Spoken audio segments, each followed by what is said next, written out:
eh,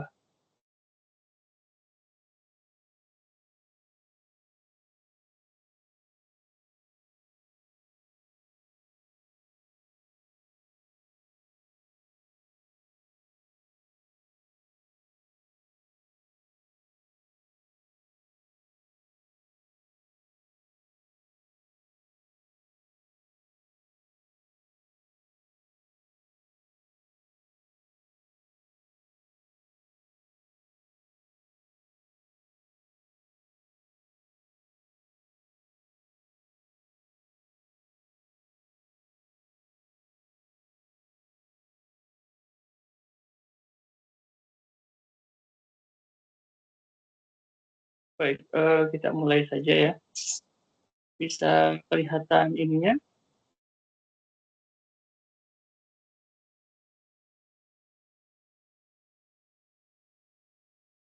Oke. Bisa kelihatan PPT-nya ya? Halo? Bisa, Pak. Ini berarti ini yang PPT ini ya, inisiasi 1 ya. Baik, kita mulai saja ya. Baik, Assalamualaikum warahmatullahi wabarakatuh. Dan selamat malam.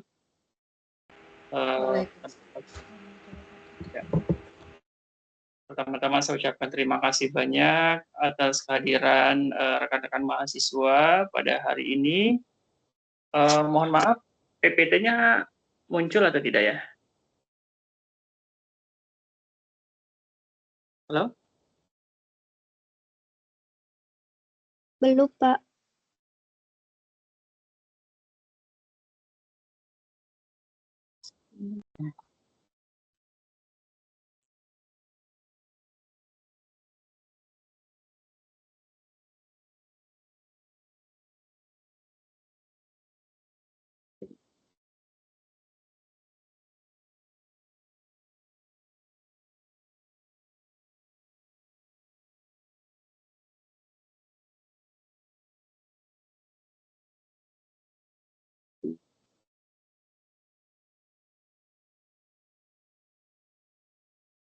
Bisa tersedia? Oh ya, sudah. Baik, kita mulai saja ya. Pertama-tama, saya ucapkan terima kasih banyak atas kehadiran rekan-rekan mahasiswa pada malam hari ini, sehingga kita bisa berkumpul dalam rangka kegiatan kegiatan web pada malam hari ini. Pertama-tama saya ingin memperkenalkan diri. Nama saya adalah Muslimin.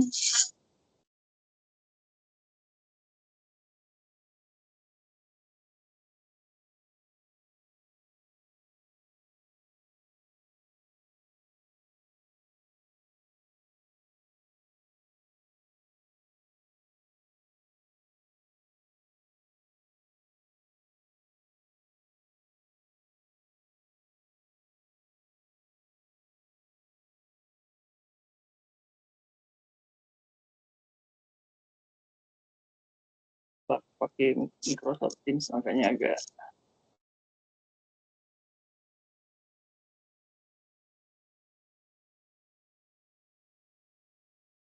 baik. Pada hari ini ya, sebelumnya saya akan memperkenalkan diri. Nama saya adalah Muslimin.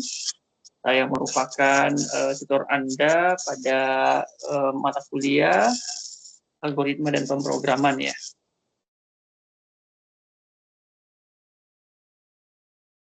Jadi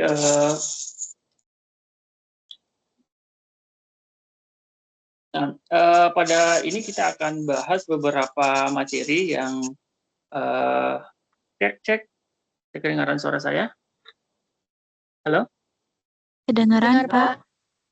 Dengar. Baik. Ya, baik. Ini saya tidak terbiasa dengan Teams ya, jadi agak sedikit ini. Baik, saya adalah tutor Anda. Nama saya adalah Muslimin. Pada semester ini diberi amanah untuk mengampu mata kuliah algoritma dan pemrograman sebenarnya ini mata kuliah yang sangat penting sebenarnya. Jadi mata kuliah ini adalah sangat penting karena ini adalah basic dari bagaimana kita membangun sebuah sistem ya. Jadi kalau orang programmer itu logika dasarnya itu adalah algoritma dan pemrograman. Nah, pada hari ini kita bahasnya tentang algoritma dan pemrograman. Memang sih nanti kita akan bahas flowchart-nya, kita akan bahas tentang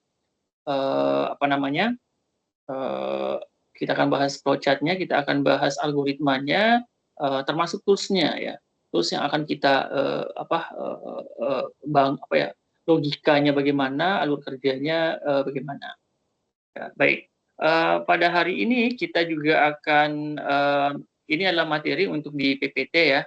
Jadi adapun tinjauan pustakanya ini adalah tinjauan mata kuliahnya adalah membahas algoritma, representasi algoritma dan flowchart, dan Sdokot. Sebenarnya agak sedikit berbeda. Sebenarnya secara logika pada dasarnya algoritma dan flowchart dan Sdokot ini pada dasarnya sama saja. Algoritma itu sebenarnya kalau secara definisi adalah langkah-langkah untuk menyelesaikan masalah secara sistematis dan logis ya. Jadi sebenarnya logikanya programming itu ya algoritma ya, algoritma.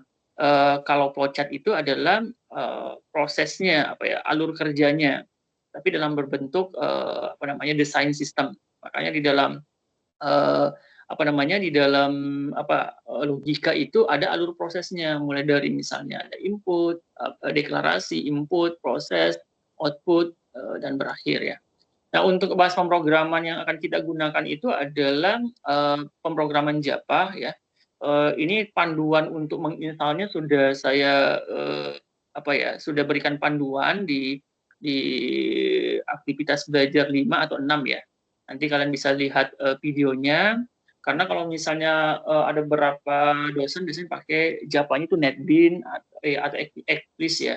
Kalau kebetulan materi kita di sini banyak yang menggunakan source code-nya atau codingan programnya itu menggunakan Java tapi menggunakan tools kalau di situ ada JDK di panduan yang saya berikan di LMS itu JDK, Visual Studio Code dan ekstensi dari Java namanya ekstensi Java Extension Pack ya.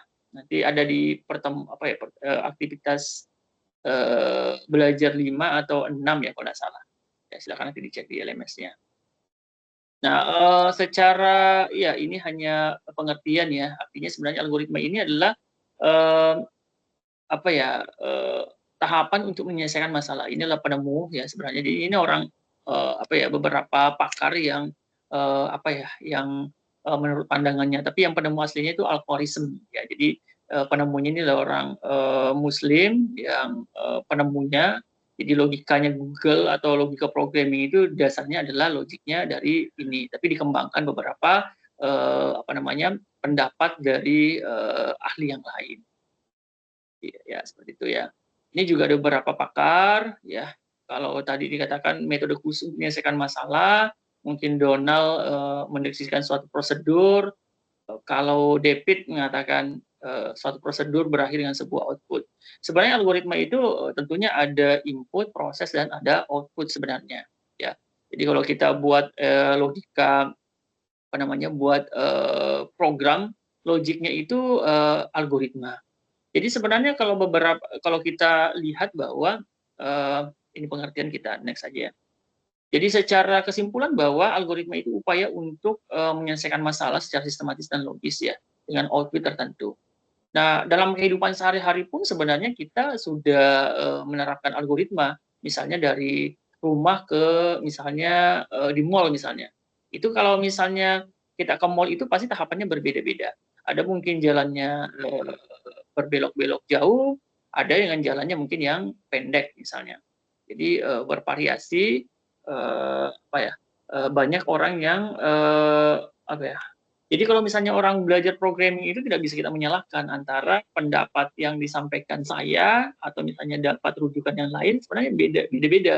Karena makanya di algoritma itu tahapan penyelesaiannya secara sistematis dan logis. Jadi gini, kalau misalnya kita mau pergi ke mall ya tentunya atau persiapan ke kampus misalnya. Kalau persiapan ke kampus kan pasti ada tahapannya. Kita bangun dulu misalnya, nggak mungkin langsung mandi, tapi buka pakaian dulu, habis itu masuk di kamar mandi, misalnya masuk kamar mandi, buka pakaian, mandi, habis itu pakai sabun, baru keluar.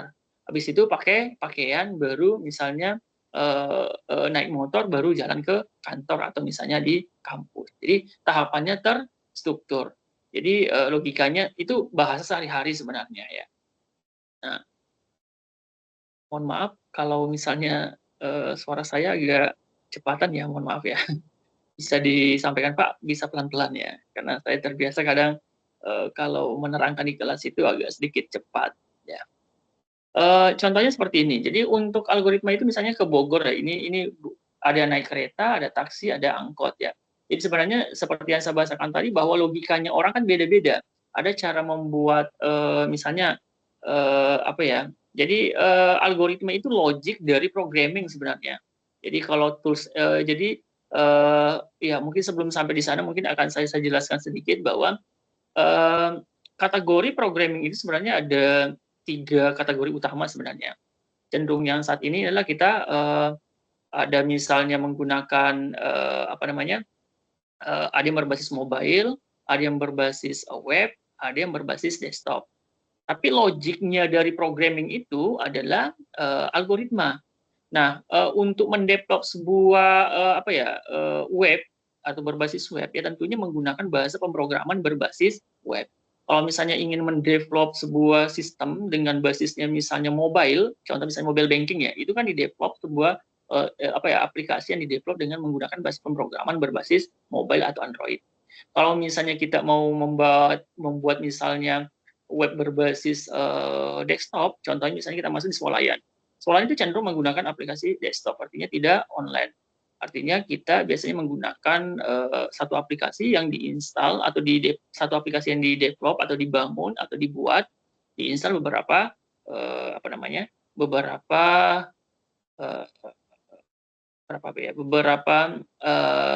apa ya, PC di kasir ya. Jadi satu aplikasi saja.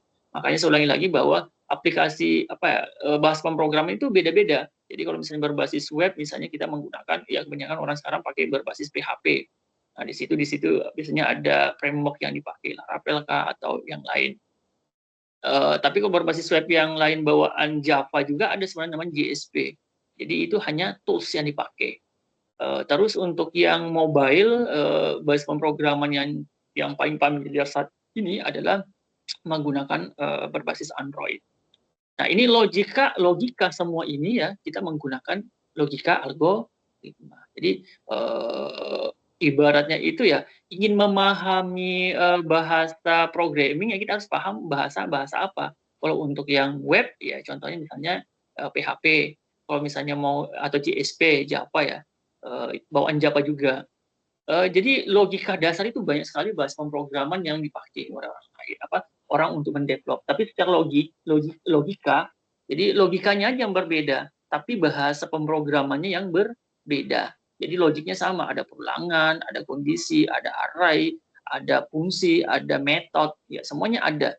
Jadi itulah yang kita apa namanya pelajari untuk mata kuliah ini adalah mata kuliah algoritma, karena ini mata kuliah dasar ya bagaimana kita memahami logika untuk programming.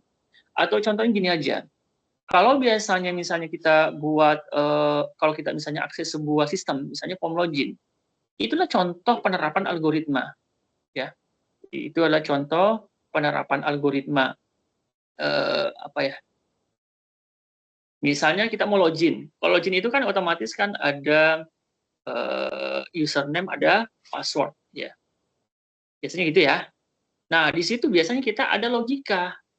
If username true and password true, otomatis akan bisa login. Nah, itu logika dasar. Jadi, logika login saja kita menggunakan algoritma. Nanti kita akan bahas logiknya ya. Di apa namanya di materi kondisi atau biasanya ada if, ada switch case ya. Tergantung sih kalau misalnya bahasa pemrograman yang kita pakai. Nah, alasan untuk menggunakan algoritma ya tentunya ya kalau di dalamnya itu kan beda-beda ya analisa logikanya orang. Jadi kalau misalnya kita mau membuat apa namanya, misalnya pom login kan beda-beda, tapi logiknya sama aja. Misalnya kita mau buat algoritma dari rumah ke kantor, itu kan ada tahapannya secara terstruktur. Tapi makanya saya bilang tadi, algoritma seseorang itu sebenarnya bisa saja berbeda-beda, bervariasi. Jadi tujuannya sama. Nah, alas menggunakan algoritma efisien, abstraksi, reusability ya. Nah, ini yang saya bahasakan tadi. Di dalam apa namanya? Di dalam program itu kan kita ada kumpulan ya. Jadi kalau misalnya di PC kita kan biasanya program, di dalamnya ada sistem operasi, ada aplikasi. Nah, ini biasanya yang kita pakai itu cenderung pakai Windows ya. Ini. Nah, di sini adalah aplikasi-aplikasi kecil di browser dan sebagainya. Jadi ini bentuk seperti ini. Tapi paling gampang itu ya kalau misalnya kita ngambil contoh misalnya ngambil berbasis web. Ya contohnya kita mengambil misalnya web portal pemerintahan misalnya. Misalnya itu kan berarti berbasis web. Kalau misalnya berbasisnya misalnya mobile, paling sederhana kita pakai mobile banking. Nah, itu berarti basicnya adalah mobile banking. Ya. Kalau misalnya aplikasi desktop, cenderung kita pakai biasanya di swalayan. Biasanya ada apa namanya aplikasi atau sistem yang dibuat. Logiknya semua itu adalah program atau bahasa pemrograman. Nah, bahasa pemrograman ini ada bahasa pemrograman tingkat rendah, menengah, dan ada yang tinggi. Tapi kalau misalnya sebenarnya di sini biasanya banyak ya. Kalau ini zaman dulu ya. Kalau kami biasanya nyebutnya bahasa mesin. Ini zaman dulu. Kalau zaman saya masih bahasa menengah. Nah, di sini bahasa pemrograman tingkat lanjut. Pertanyaannya, banyak mungkin ada beberapa orang langsung mau, oh ya Pak, saya mau buat aplikasi mobile aja supaya cepat. Ya, tidak mesti harus di situ. Kita harus paham dulu logika atau logik dari apa namanya programming tadi. Karena kalau misalnya belum paham logiknya, gimana kita mau langsung lompat naik bahas pemrograman tingkat lanjut. Meskipun sebenarnya Java di sini ada juga yang menggunakan pakai GUI atau tampilan. Tapi kebetulan di materi kita di sini menggunakannya adalah logic pakai Java, logic kebetulan di sini pakai Visual Studio Code, JDK dan ekstensi Java-nya. Nanti kita akan bahas bagaimana cara menginstal aplikasinya. Jadi ada 3 tadi aplikasi yang harus kita apa namanya install sehingga bisa jalan programnya tadi. Oke, kita lanjut. Programmer, berarti programmer ini adalah orang yang membuat program tadi. Jadi kalau misalnya berbasisnya web di sini, ya contoh misalnya ada CMS, HTML, PHP, ini C++, ada JSP, ya ini sebenarnya banyak.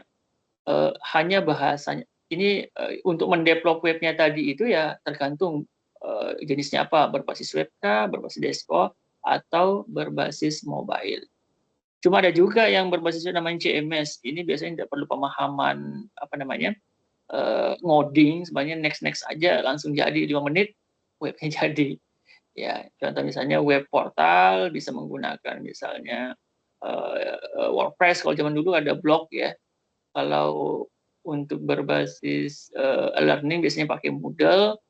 Kalau untuk yang apa ya berbasis e-commerce itu yang CMS itu biasanya pakai ya ada yang pakai bawaan WordPress tapi ada pluginnya yang diinstal. Oke. Jadi sebenarnya untuk program itu bagaimana kita menganalisa masalah dan membuat algoritmanya, menuangkan algoritma kalau berbentuk program, mengeksekusi atau menguji program. Jadi sebenarnya program itu sebenarnya kalau kita mendevelop atau membangun sebuah sistem itu pada dasarnya itu ada beberapa tahapan. Misalnya kita menganalisis dulu problemnya, desain. Makanya di dalam desain itu sebenarnya ada juga algoritma ya, representasi algoritma yang kita buat ya. kalau untuk penerapan seperti ini ya, kita lihat ini adalah flowchart program, ini adalah pseudocode atau algoritma. Ini bahasa apa ya? Sebenarnya sama aja ini. Nah, hasilnya ini adalah alur kerja dalam berbentuk desain sistem. Jadi pada dasarnya deklarasi ini adalah menyiapkan tempat, nanti kita bahas di belakang ya, apa sih disebut dengan variabel, apa yang input itu seperti apa, prosesnya seperti apa. Nah, kalau misalnya kita melihat dari sini, ini adalah flowchart. Biasanya saya biasanya pakai apa namanya Visio. Makanya kalau di dalam diskusi tadi kemarin-kemarin biasanya apa ya menggunakan flowchart ya. Flowchart biasanya dipakai untuk apa namanya untuk mendesain. Visio untuk mendesain tadi ini. Nanti saya coba bukakan visionya ya. Nah, ini psikolog seperti ini, mulai deklarasi variabel. Kalau saya mengistilahkan variabel ini adalah wadah atau tempat untuk menampung sebuah data. Atau misalnya, contoh misalnya kita ngambil, ibaratkan sebagai ember. Kalau saya sih mengilustrasikan seperti ember. Embernya itu di dalamnya bisa dikelola, misalnya air, pasir, batu, dan sebagainya. Nah, kalau misalnya kita berkaitan dengan algoritma ya tentunya adalah data. Datanya bentuk numerik, bentuk string, bentuk karakter, apalagi string itu atau misalnya angka. Angka lagi terdiri dari dua, ada angka bulat, ada angka pecahan. Nah, di sini ada masukkan nilai. Jadi artinya memasukkan nilai dari variabel ini. Ibaratnya proses untuk memasukkan data ke dalam ember tadi. Kalau T ini juga sama, kebetulan kita ada memasukkan ember ke data itu ke dalam sebuah ember bernama ember T. Saya mengistilahkan seperti ember supaya mudah. Nah, ini ada, jadi ini masuk di tahap sini, sama dengan yang ini, 34 di sini. Nah, hitung kecepatan otomatis ada, ini masuk proses. Ya, proses berarti S dibagi T, dan A, V dibagi T. Jadi proses ini, misalnya isinya di sini misalnya dibagi, kan ada isinya di sini. Artinya proses memasukkan data ke dalam ember.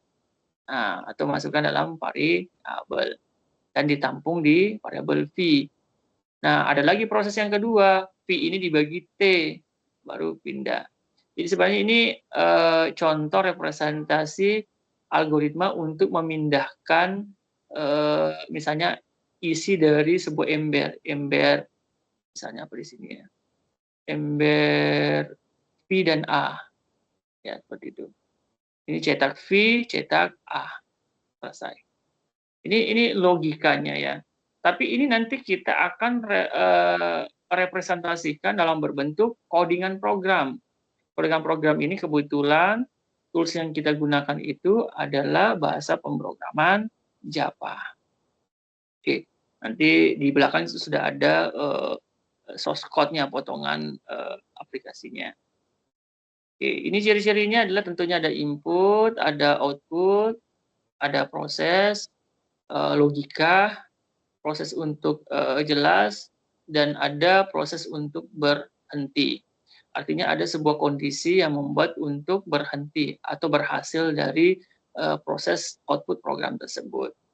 Manfaatnya meningkatkan kemampuan berpikir logis, berpikir sistematis, mempertajam analisis, dan menyelesaikan. Ya, ini panjang ya. Kita baru satu PPT dan lumayan banyak materinya ya.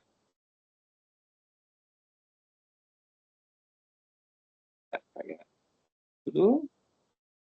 Ini PT1 ya. Ini sepertinya sudah lumayan panjang ya.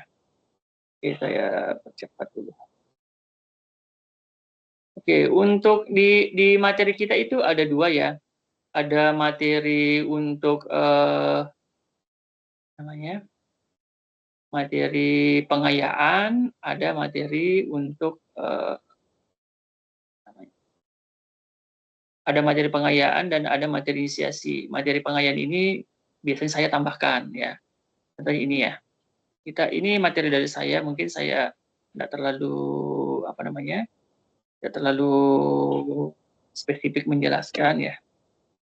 Oke, di sini tetap sama ya, ada masalah, program, dan solusi penyelesaian masalah.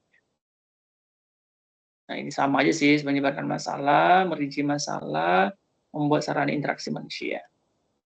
Ya, seperti tadi, urutan masalah, bahasa yang dipakai. Nah, yang tadi saya sampaikan tadi adalah bahasa pemrograman ya. Jadi bahasa pemrograman tadi, kebetulan kita pakai tools Java ya. Jadi kita akan install, nanti kalian, teman-teman bisa melihat videonya, yang tadi di aktivitas belajar 6 atau 5 ya. Saya lupa di mana saya tempatkan. Masalah, algoritma, program, dan solusi.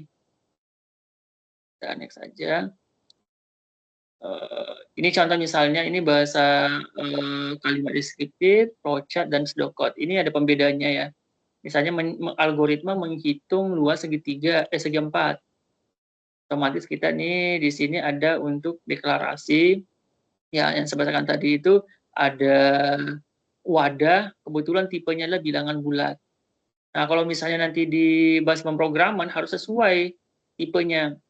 Ya, makanya saya bahasakan tadi bahwa luas panjang ini adalah ember. Saya ilustrasikan adalah ember 1, ember 2, ember 3. Ini yang disebut dengan variabel. Nah, yang di sini adalah tipe datanya. Tipe datanya adalah bilangan bulat. Tapi bagaimana kalau prosesnya di sini dalam berbentuk kalimat? Ya, kita bisa menggunakan misalnya tipe datanya karakter atau string misalnya. Di sini masukkan nilai lebar dan panjang, ini masuk di proses, dan yang terakhir di sini adalah menampilkan. Ya.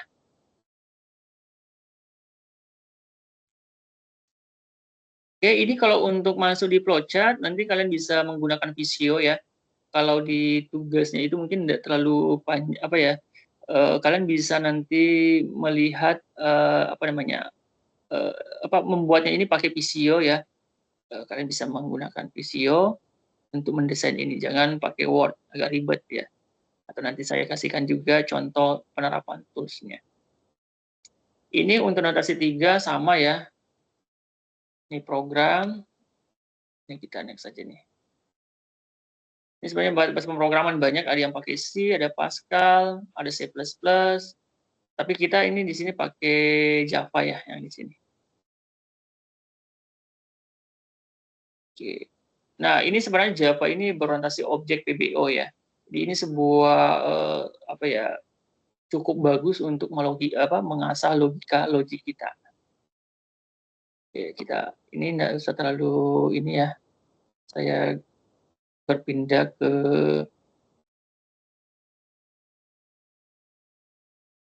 Oke, kita langsung masuk ke ini materi kita banyak soalnya. Kita masuk yang kedua.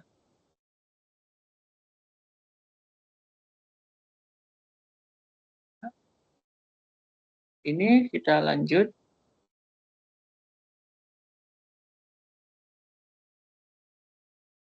Nah, saya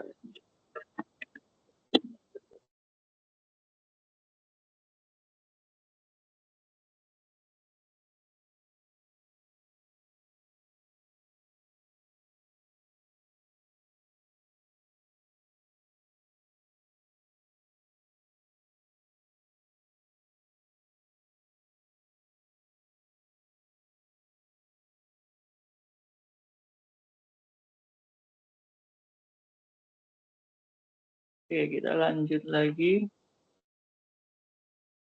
Tadi PPT 2.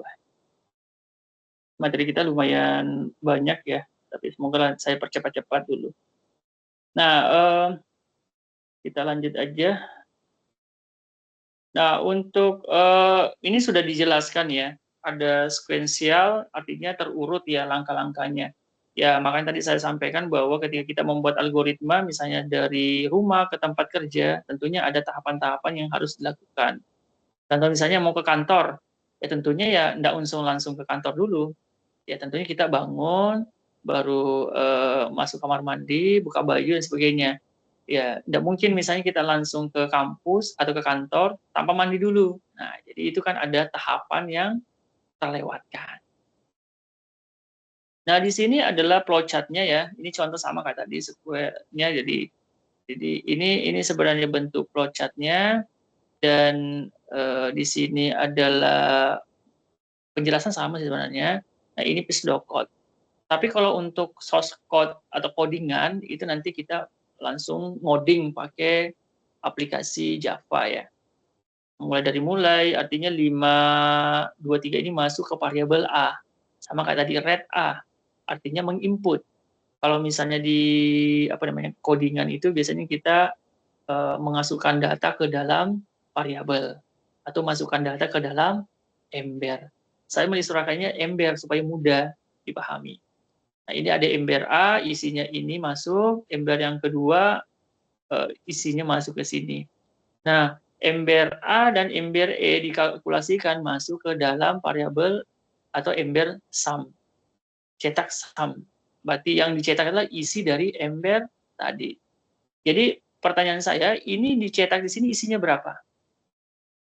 Pasti adalah ini ditambah ini. Karena ini kan isi, ini kan variabel A, ini variabel atau ember, sama sekarang ember. 528 masuk di ember A, 256 masuk di ember B. Ada ember baru namanya sum. Berarti isinya ini masuk ke dalam ember sum. Ini dicetak. Selesai. Jadi seperti itu logikanya. Nah, ketika kita masuk dalam proses untuk seleksi ini sebenarnya ya banyak ya, ada yang menggunakan kondisi pada dasarnya, pilihan. Jadi seleksi itu sebenarnya banyak ya, ada pakai if, ada switch cache. Nanti kita pelajari di bentuk di codingannya supaya mudah untuk dipahami.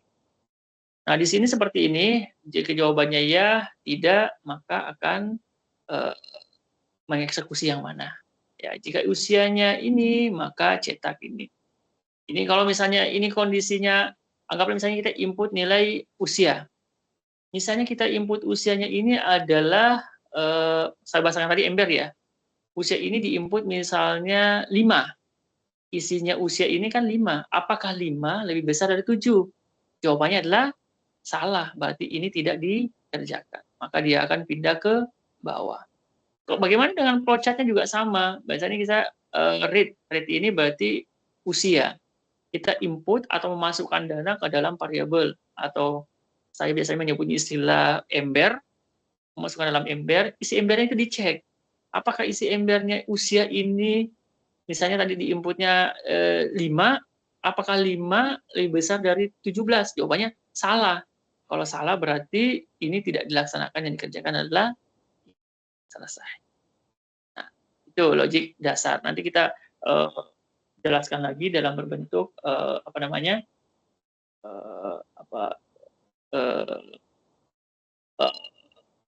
bahasa pemrograman Java. Nah, ini juga perulangan juga sama. Contoh, misalnya kita berulang, misalnya kita mau mencetak angka. Waktu kita kecil, ketika misalnya ada anak-anak teman kita yang dalam tanda kutip misalnya tidak mengerjakan PL, dikasih hukuman, tulis berapa kali, 1000. Dengan menggunakan logika programming, kita mencetak angka 1000 pun paling berapa baris saja. Misalnya menggunakan for, ada logika misalnya menggunakan for. Ketika dia akan mencetak terus sampai kondisinya bernilai salah, baru berhenti perulangannya. Nanti kita bahas di langsung ke logic programmingnya. Ini sama juga ya. Ini deklarasi variabel if memenuhi maka mengerjakan, kalau enggak dia akan pindah ke itu ya.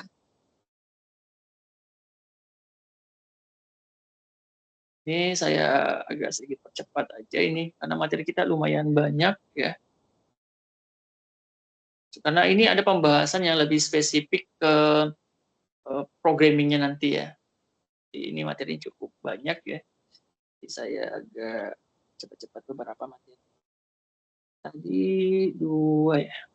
Ini saya review lagi. Ya, di sini mungkin materi dari saya ya. Ini simbol-simbolnya, nanti bisa dipelajari teman-teman. Ini simbol untuk mulai, ini alurnya, ini biasa inisiasi. Inisiasi itu artinya pemberian, bahasanya itu assignment. Assignment itu pemberian nilai awal. Ini proses, ada input. Input ini sama simbolnya. Dan ini end juga sama. Ini subprogram. Jadi ini biasanya dipakai simbol untuk apa ya? Misalnya bercabang. Ini decision untuk kondisi ketika memenuhi mengerjakan yang mana, kalau tidak yang mengerjakan yang mana. Ini hanya penghubung flowchart, ini penghubung bagian flowchart juga. Oke, ini ya tentunya dalam flowchart itu ada input, proses, dan ada output. Nah, ini begin, ini untuk yang end atau selesai. Input, output sama prosesnya, simbolnya. Proses seperti ini. Jadi model seperti ini sama. Berarti ini ada I sama dengan ini logika untuk pseudocode ya. Jadi yang gambar ini adalah flowchart. Kalau yang ini adalah pseudocode. Jadi I baru sama dengan I lama ditambah 1. Masuk di sini ditampung. Atau variabel baru bernama pak lama ditambah dikali I. Jadi isinya ini nanti dikalikan lagi dengan variabel pak. Ya. Seperti itu. Ini flowchart juga sama, menentukan ya. Kalau misalnya menentukan ya, maka dikerjakan. Kalau tidak, maka akan memilih kondisi yang sebelahnya, yang satunya. Seperti ini. Kalau ini bentuknya untuk yang ada perulangan, bisa mencetak genap atau ganjil. Kalau ini untuk proses biasa. Ada input, ada proses, ada output, dan end. Ini materi yang pengayaan ya. Jadi kalau materi pengayaan ini biasanya saya tambahkan untuk memberikan pemahaman mahasiswa supaya bisa ada pembanding. Tapi kalau misalnya untuk materi dari prodi bisa mempelajari untuk materi inisiasi. Ini baru pertemuan kedua. Mohon maaf ya kalau misalnya ini banyak ya kita jelaskan ya. Atau sampai di sini dulu mungkin ada mau ditanyakan, silakan. Ada yang mau bertanya.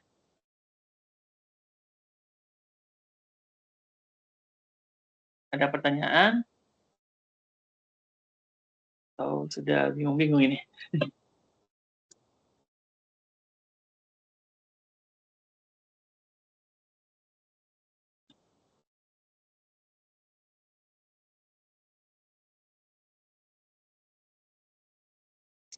Oke, baik. Kita lanjut lagi untuk materi selanjutnya itu kita masuk ke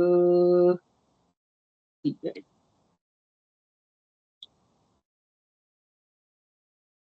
Ya, selanjutnya kita akan bahas representasi algoritma. Ya, ini yang tadi kita bahas adalah flowchart ya. Ini sebenarnya adalah alur kerja dari sebuah sistem. Tapi sebenarnya kalau kita membuat sistem skala besar, kita biasanya menggunakannya berbasis UML atau prosedural. Kalau prosedural itu biasanya kita buat DFD, ERD. Tapi kalau misalnya untuk yang UML, biasanya kita menggunakan use case diagram, sequence diagram, activity diagram, dan class diagram. Nah, ini sama tadi ya. Ini ada variabel V, ada variabel S, berarti ini proses pembagian masuk variabel V. Ada lagi variabel A, V dibagi T. Ini seperti ini ya. Ini seperti itu ya. Nanti kita jelaskan proses dalam berbentuk programming supaya mudah dipahami. Jadi inti lain itu variabel itu secara definisi adalah wadah atau tempat untuk menampung sebuah. Ulangi lagi, variabel adalah wadah atau tempat untuk menampung sebuah data. Input ini berarti proses memasukkan data ke dalam variabel. Kalau misalnya kita di teknisnya itu biasanya adalah proses untuk input lewat keyboard kita. Artinya proses masukkan data ke dalam embed tadi. Tadi kan saya membahasakannya adalah ember, berarti memasukkan data ke wadah tempat tadi. Ini ada prosesnya satu, ada proses kedua, dan ini untuk menampung. Oke, keuntungannya adalah untuk komunikasi, analisis, dokumentasi, penggunaan efisien, proper debug, debugging, pemeliharaan program yang efektif. Keterbatasan flowchart, logika kompleks, perubahan modifikasi, dan reproduksi. Ini sama kayak tadi, ada simbolnya sama tadi materi yang saya buat, ada input, ada inisiasi, ada input atau output, ada proses. Nah, di sini ada sama untuk pilihan, ini penghubung ya. Pedomannya ya, nanti bisa baca-baca dulu. Nah, ini kayak begini, tidak mungkin kita akan melakukan langsung proses. Ya, tentunya ada proses deklarasi, ada input dulu, baru masuk di proses. Jadi tahapan seperti itu. Jadi kalau misalnya mulai deklarasi, artinya deklarasi ini apa ya? Memesan variabelnya. Nah, setelah dipesan variabelnya atau embed-nya tadi, ya tentunya kita di-input memasukkan data ke dalam variabel tersebut. Ini baru masuk ke proses. Kalau proses berarti ada output. Setelah output berarti selesai. Nah, ini sama kayak tadi, proses 1 pilihannya, kalau tidak pindah ke pilihan yang kedua. Kalau misalnya pilihan keduanya tidak memenuhi, proses dan seterusnya, dan output. Ya. Ini kita materinya ini. Atau ini saya buka dulu Visio ya. Ini Visio. Jadi kalau misalnya mau lebih gampang, teman-teman bisa mendesain menggunakan Visio. Nanti kalian bisa download ya untuk mendesainnya supaya kalau di tadi kita buat ya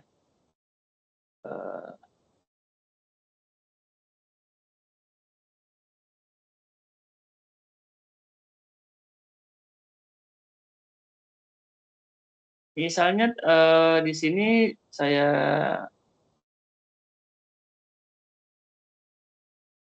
ini.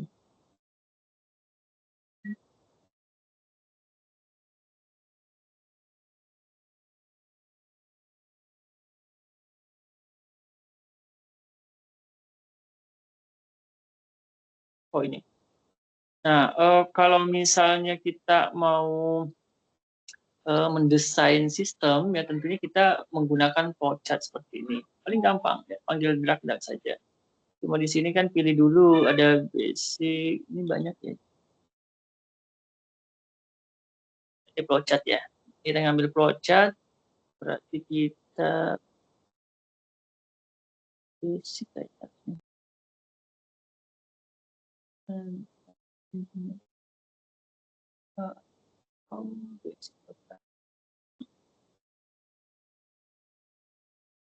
jadi kita tinggal main tarik-tarik.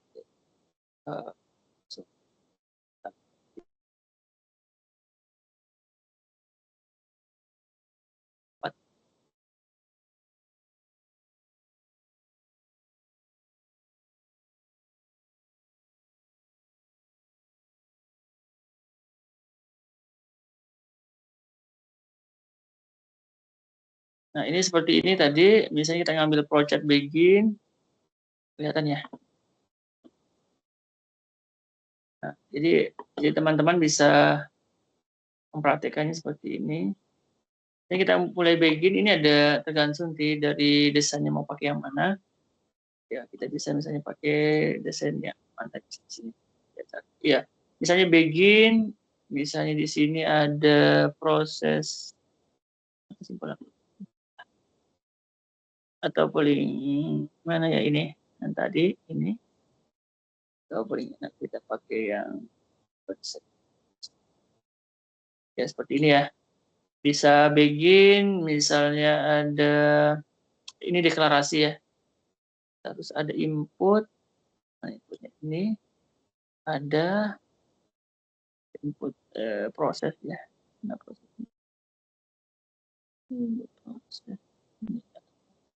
oh ini proses ini ada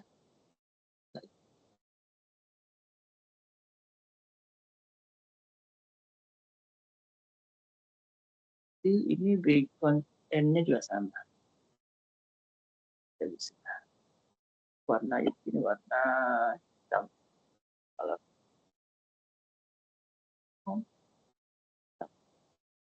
Oke. Jadi ya seperti ini ya, gampang sekali ya konektornya. Ini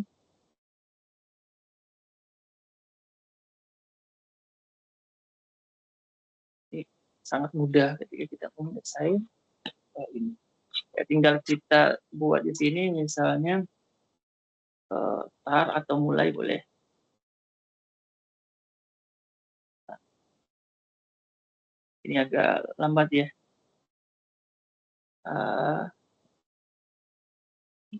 Dan seterusnya ya. Jadi nanti teman-teman bisa mencoba. Nama softwarenya ini adalah pakai Visio.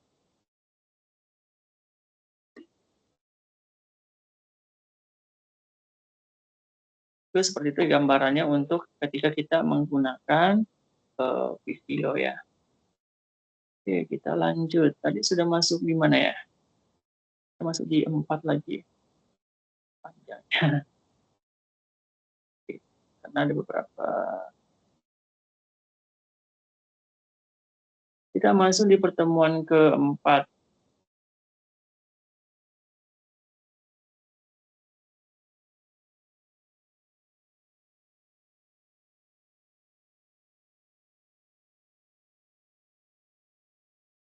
Nah, di pertemuan keempat ini kita juga akan bahas tentang representasi algoritma. Nah, pseudocode ya. Nah, di sini pseudocode itu adalah analisa dasar ya, yang dapat dimengerti oleh orang atau programmer. Jadi sebenarnya di sini ada contoh misalnya if atau jika, count atau menghitung, tambahkan kali ini berarti masuk ke proses ya. Pseudocode ini sebenarnya kalau kita bahas sehari-hari ya, mendeskripsikan tingkat tinggi dan ringkas yang dibaca oleh manusia dan bukan untuk dibaca oleh mesin. Jadi ini sebenarnya untuk penjelasan alur kerja dari algoritma tadi. Pseudocode itu bahasa Inggris atau bahasa apa saja, jadi bahasa manusia. Nah, di sini adalah pseudocode itu judul, nama program, kelas, deskripsi, implementasi, tadi sudah ada ya. Nah, ini contoh ya. Kalau misalnya teman-teman mau membuat pseudocode ini modelnya seperti ini. Tapi sebenarnya ini adalah nanti kita konversi ke dalam flowchart atau kita konversi nanti ke dalam bahasa pemrograman. Kebetulan di mata kuliah kita ini menggunakan pemrograman Java. Ya, nanti kita akan jelaskan bagaimana penerapan atau penggunaan toolsnya nanti. Ini agak cepat ya. 4 tadi sudah.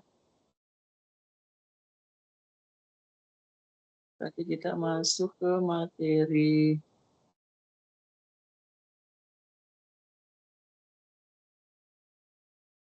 Berarti kita masuk materi ke-5.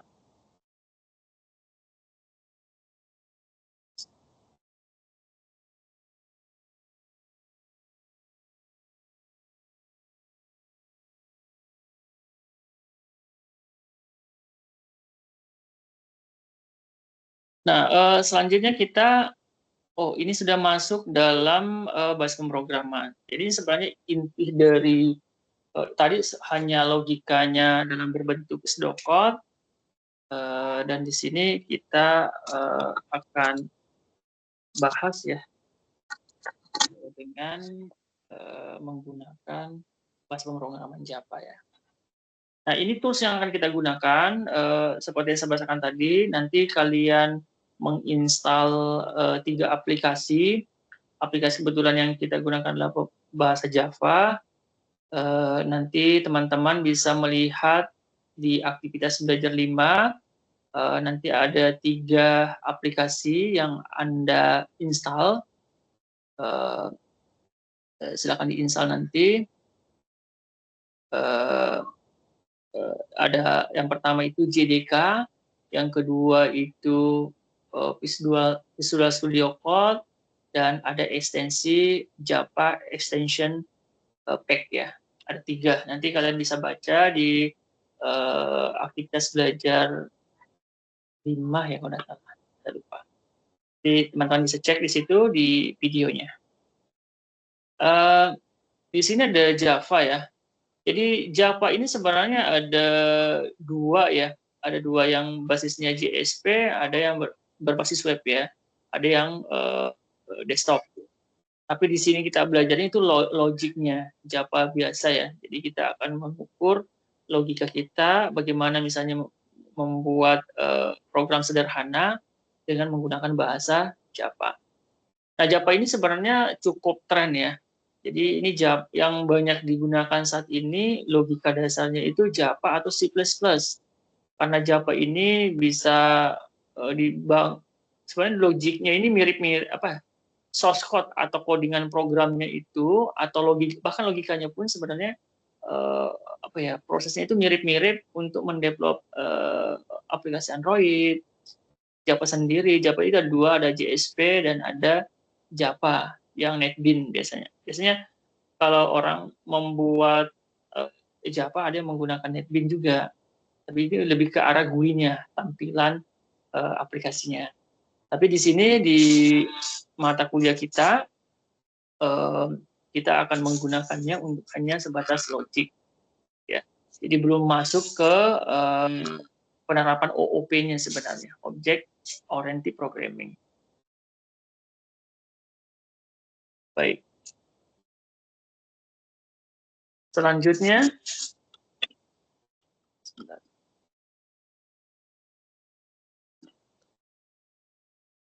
kita masuk lagi.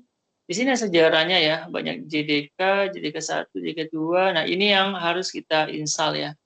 Ya, salah satunya adalah JDK.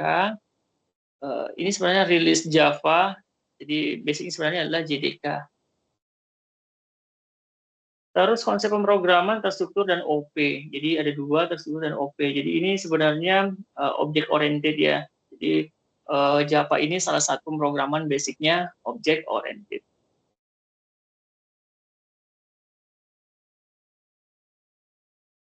Ya, kelebihan Java adalah multi-platform, library yang lengkap, matriks sintas C++, berorientasi objek. Nah, makanya Java sama C++ ini sebenarnya banyak orang gunakan karena agak sedikit logikanya bagus, dia support dengan beberapa bahasa pemrograman. Kecuali kalau misalnya mau ke arahnya web, ya mungkin agak secara logika sama, tapi secara sintaks itu ya agak sedikit berbeda codingannya. Ya. Jadi kalau misalnya di sintaksnya itu agak mirip-mirip. Fiturnya tidak kompatibel beberapa platform OS, boros penggunaan memori, menggunakan komposisi, dikompilasi ya. Ini untuk kelemahannya. Nah, ini object oriented programming ya. Jadi di Java itu basisnya berbasis objek, terdiri dari kelas, ada inherit, ada enkapsulasi, abstraksi, dan polimorfisme ya. Jadi ini salah satu bahasa-bahasa untuk menyelesaikan masalah programming dengan basicnya object oriented. Ya, objek itu sebenarnya adalah bagian kecil. Jadi objek itu adalah objek 1, objek 2, objek 3 digabungin. Jadi objek itu terdapat pula namanya atribut. Nanti kita akan jelaskan spesifik langsung ke programmingnya ya. Objek itu ada namanya method atau perilaku, behavior ya, atau perilaku. Jadi ada kumpulan fungsi atau metode ya, kalau di Java itu bahasanya metode, tapi kalau di programming lain biasanya namanya fungsi. Kayak sepeda, otomatis ada atributnya pedal, roda, gigi. Sepeda mempunyai metode, pindah roda, kecepatan. Nah, itu ilustrasinya untuk object oriented ya, supaya mudah dipahami. Ini juga sama. Kelas tidak lain adalah atribut properti kelakuannya. Di sepeda gunung, sepeda balap, sepeda tandem. Ini ilustrasi umum ya kita.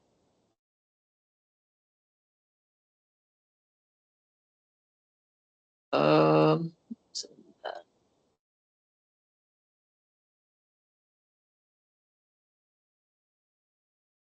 Baik, ada mau ditanyakan dulu? Ini sudah banyak ini materinya.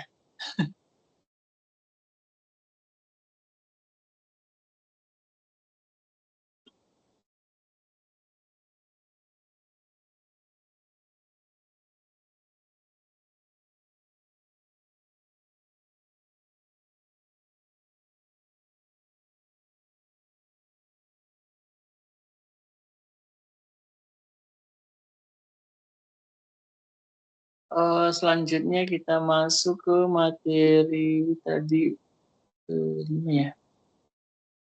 Nah,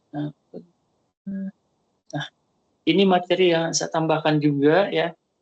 Jadi Japa, ini pengalaman Japa ya. Lebih ke arah berorientasi objek dan platformnya independen. Kebetulan ini materi pengayaan ya. Yang saya tambahkan sebagai tambahan referensi teman-teman nanti ya. Ini sejarahnya kita next saja. Nah, ini ada fiturnya, object oriented dan banyak sekali di sini. Dan security-nya juga ada. Di ini nanti bisa dibaca-baca ya. Nah, ini contohnya seperti ini strukturnya. Jadi ada kelas, ada metode, ada ini adalah fungsi untuk mencetak. Kebetulan dalam struktur yang ini adalah contoh untuk mencetak sebuah kalimat hello world. Nanti teman-teman ketika misalnya sudah menginstal aplikasinya yang 3 tadi saya sebutkan, JDK, Visual Studio Code, kebetulan saya menggunakan Visual Studio Code ini mirip-mirip seperti ini. Ada juga orang pakai NetBeans, tapi saya pernah juga menggunakan NetBeans ya. Tapi saat ini saya sebenarnya panggilannya di NetBeans, tapi karena di modulnya sama, ya saya berikan panduan atau contoh menggunakan aplikasi Visual Studio Code. Oke. Nah, di sini nanti kalau ketika kita buat, jangan lupa program itu disimpan dalam berbentuk ekstensi .java. Nama kelasnya apa, disimpan dulu nama filenya, nama kelasnya disimpan, baru di ekstensi Java. Jadi ada untuk tampilannya banyak ya, ada yang menggunakan NetBeans, ini Eclipse, ada kalau kita ini menggunakannya adalah Visual Studio Code ya. Jadi tapi kalau ini banyak menggunakan ini ya. Kalau di panduan nanti kalian bisa cek di LMS pertemuan aktivitas belajar 5 atau 6 ya tadi ya, 6 saya lupa. Nah, di sini ada banyak ya konsepnya, bisa jadi mesin virtual, JVM Pustaka Standar, dan JJK sendiri. Nah, untuk instalasi ini kalian bisa download di sini, baru install JDK-nya. Kebetulan ini pakai Linux ya, tapi nanti kalian bisa ini juga. Caranya di sini ada pengaturan pack-nya. Nah, ini wajib karena ada, nanti kalian klik di sini juga tidak apa-apa, linknya ini. Atau nanti bisa buka di ini ya. Sebentar saya buka di apa namanya? Sudah masuk pertemuan 5 ya. Oke. Kita masuk dulu di apa namanya?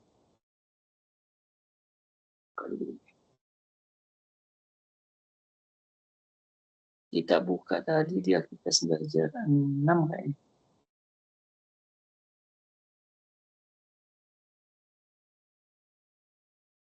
Nah, ini sudah saya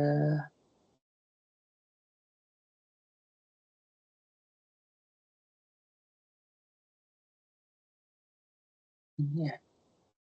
Nah, contoh seperti ini. Nah, untuk persiapan kita, teman-teman bisa menginstal dulu JDK ya. Di sini sudah saya siapkan video. yang teman-teman bisa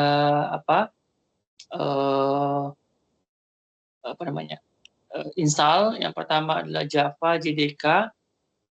Di sini ada panduan YouTube-nya supaya mudah, termasuk dalam hal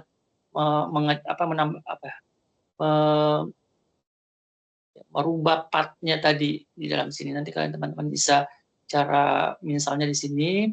Setelah itu nanti teman download juga untuk Visual Studio Code. Nah, kalian bisa mempelajari video di sini. Jadi Visual Code ini adalah text editor di mana kita ngoding nanti. Jadi teman-teman bisa bisa menginstal dulu, nanti kita ngoding programnya menggunakan Visual Studio Code. Meskipun di materi tadi disampaikan ada yang menggunakan NetBeans, ada Eclipse, dan yang lain-lain. Ya, kebetulan di sini kita pakai Studio Code. Nah, setelah itu nanti juga ada cara menginstal extension pack, Java extension pack ya. Jadi di sini ada caranya, teman-teman bisa melihat videonya sehingga nanti bisa di tampilan programnya muncul. Ya, jadi itulah nanti kita bisa ngoding program kita. Oke, atau saya coba buka dulu tampilan Visual Studio Code-nya. Itu agak berat ya. Ini seperti ini ya nanti, atau gimana?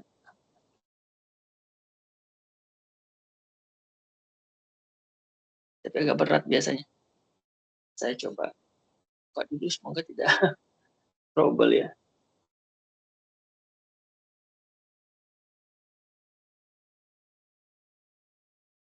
Agak berat.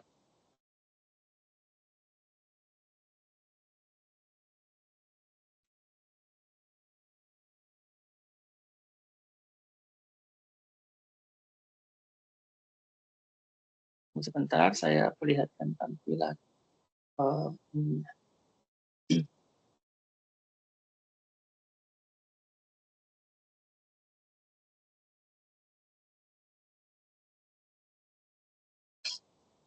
Ini masih nunggu dulu untuk programnya saya buka. Jadi saya ulangi lagi, teman-teman nanti bisa menginstal ini ya sambil kita nunggu aplikasinya buka ya. Bisa di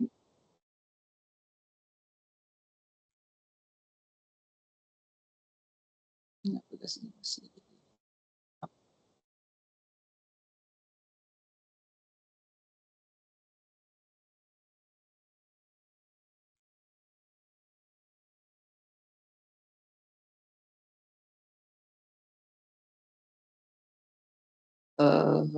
Bentar ya.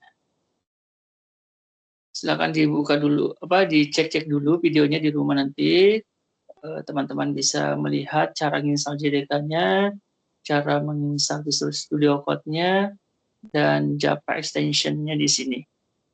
Ya, ini sudah jelas insya Allah. Cuma untuk yang ininya ada pilihannya lagi ya. Ketika F1 itu ada pilihannya. Jadi kita bisa untuk menyimpan programnya dengan ekstensi Java ya. Ini saya buka aplikasinya tapi kok terbuka-bukanya.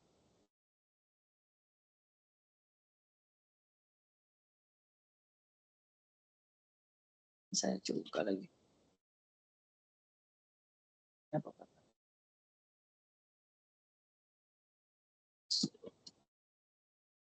Studio Code.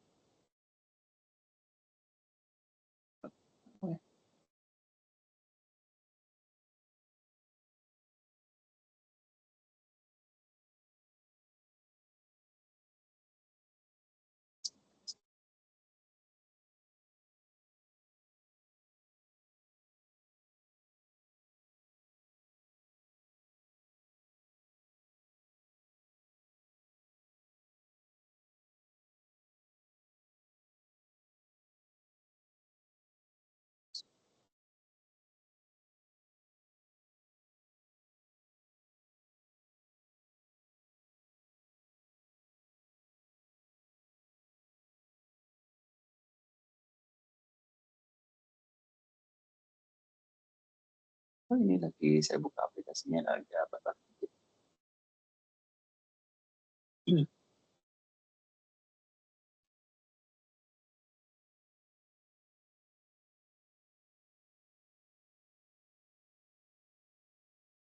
Sambil menunggu aplikasinya buka, kita lanjut aja dulu ke materinya dulu.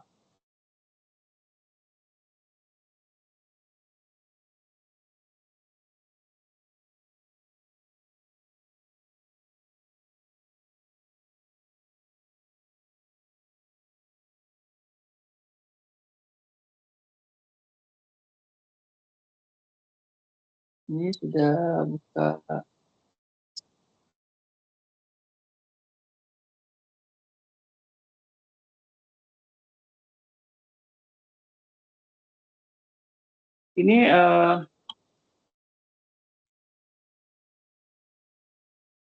Ini contoh apa ya, tampilan apa namanya yang sudah kita buat ya, install. Jadi kita bisa kalau misalnya mau bisa buat file baru, atau misalnya mau buka yang sudah ada, misalnya kita file.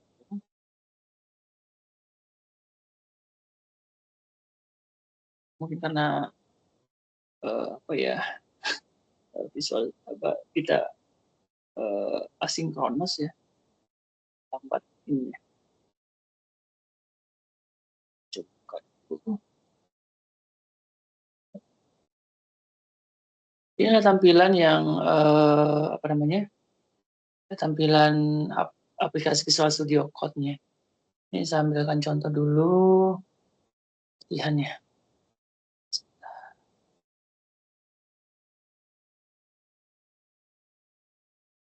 Ini contoh delete.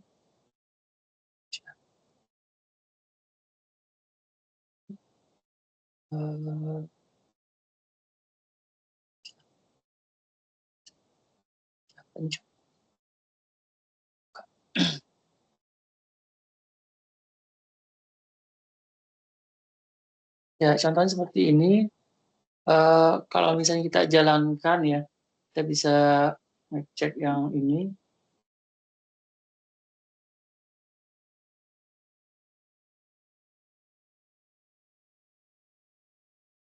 Terang.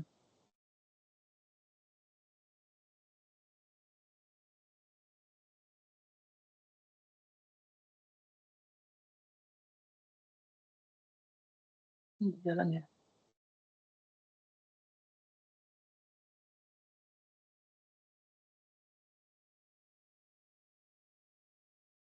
Oh, loading di bawah nih.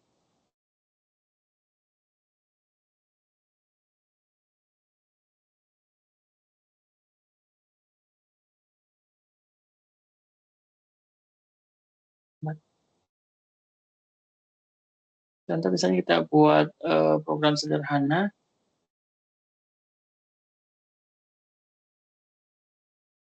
Teman-teman bisa ngecek ya di rumah kalau misalnya coba, karena ini agak lambat saya di sini.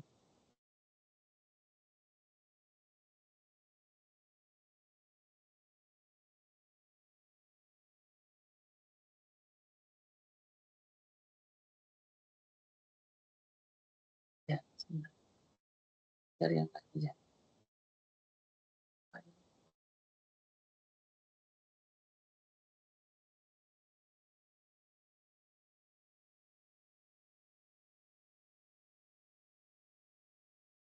Saya di mana simpan dari ini?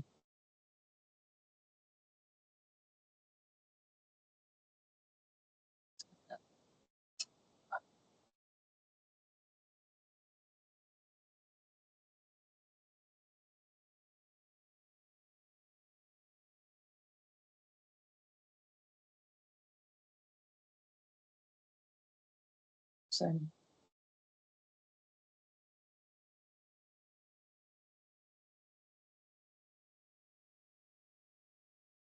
ya, aplikasi dasar itu.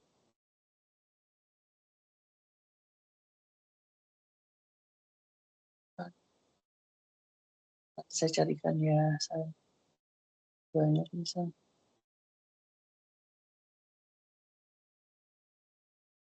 Sini data.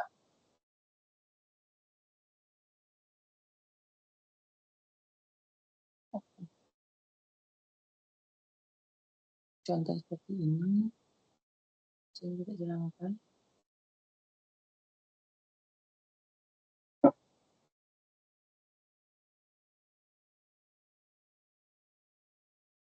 Lambat jalan. Ini contoh apa ya, source code yang kita gunakan ya. Ini modelnya seperti ini. Ini kenapa nggak mau ya? Ini kalau di lokal aman aja, tapi ini kok nggak mau ya. Nanti bisa dicoba.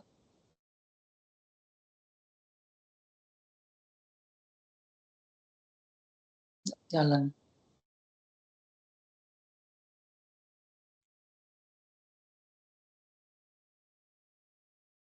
Jadi coba aja. Ini saya kasihkan contoh aja ya, ada trouble kayak ini.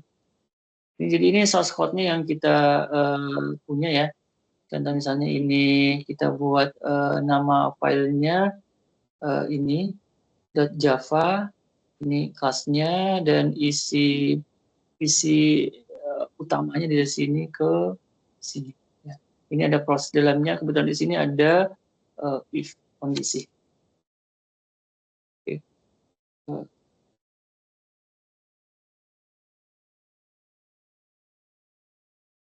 Nah ini baru muncul. Ternyata lambat ya.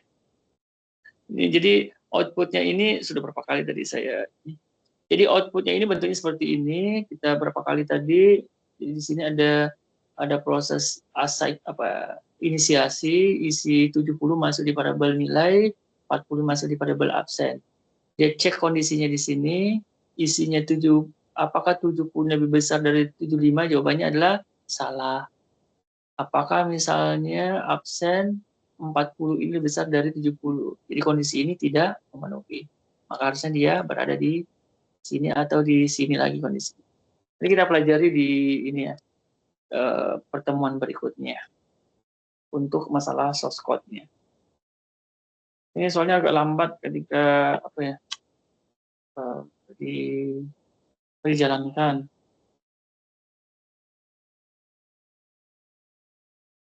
Oke, selanjutnya lagi kita lanjut ke materinya lagi ya.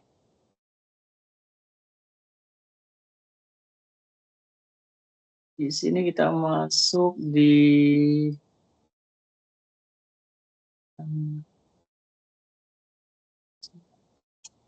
nah, ini kita sudah masuk di materi materi inisiasi aktivitas belajar 6 ya. Nah, ketika kita misalnya tadi sudah menginstal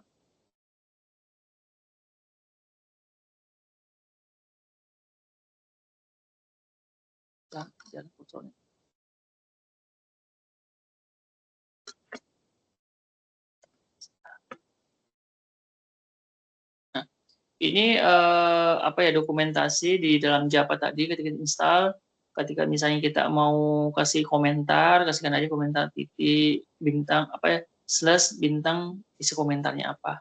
Ini model seperti ini biasanya dipakai untuk pengingat biasanya. Kalau misalnya ini fungsinya untuk apa sih? Jadi diberikan semacam penjelasan source code tadi. Ini juga sama. Kalau ini untuk lebih dari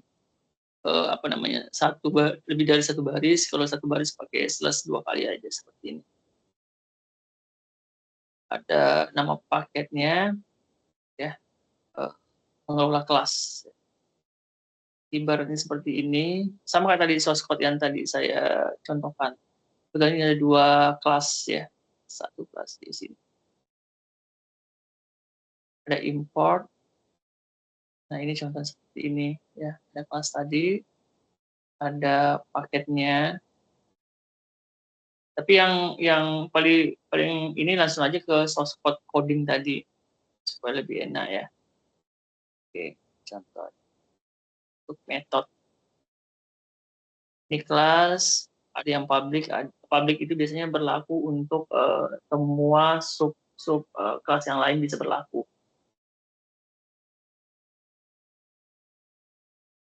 Contoh seperti ini. Ini kayak tadi ini mencetak sepeda gunung. Jadi ada kelas apa ya, sintaks kelasnya di sini, nama kelasnya yang ini. Tapi biasanya kita nama filenya juga sama pakai yang ini. Di save dulu pakai esensi Java, .java.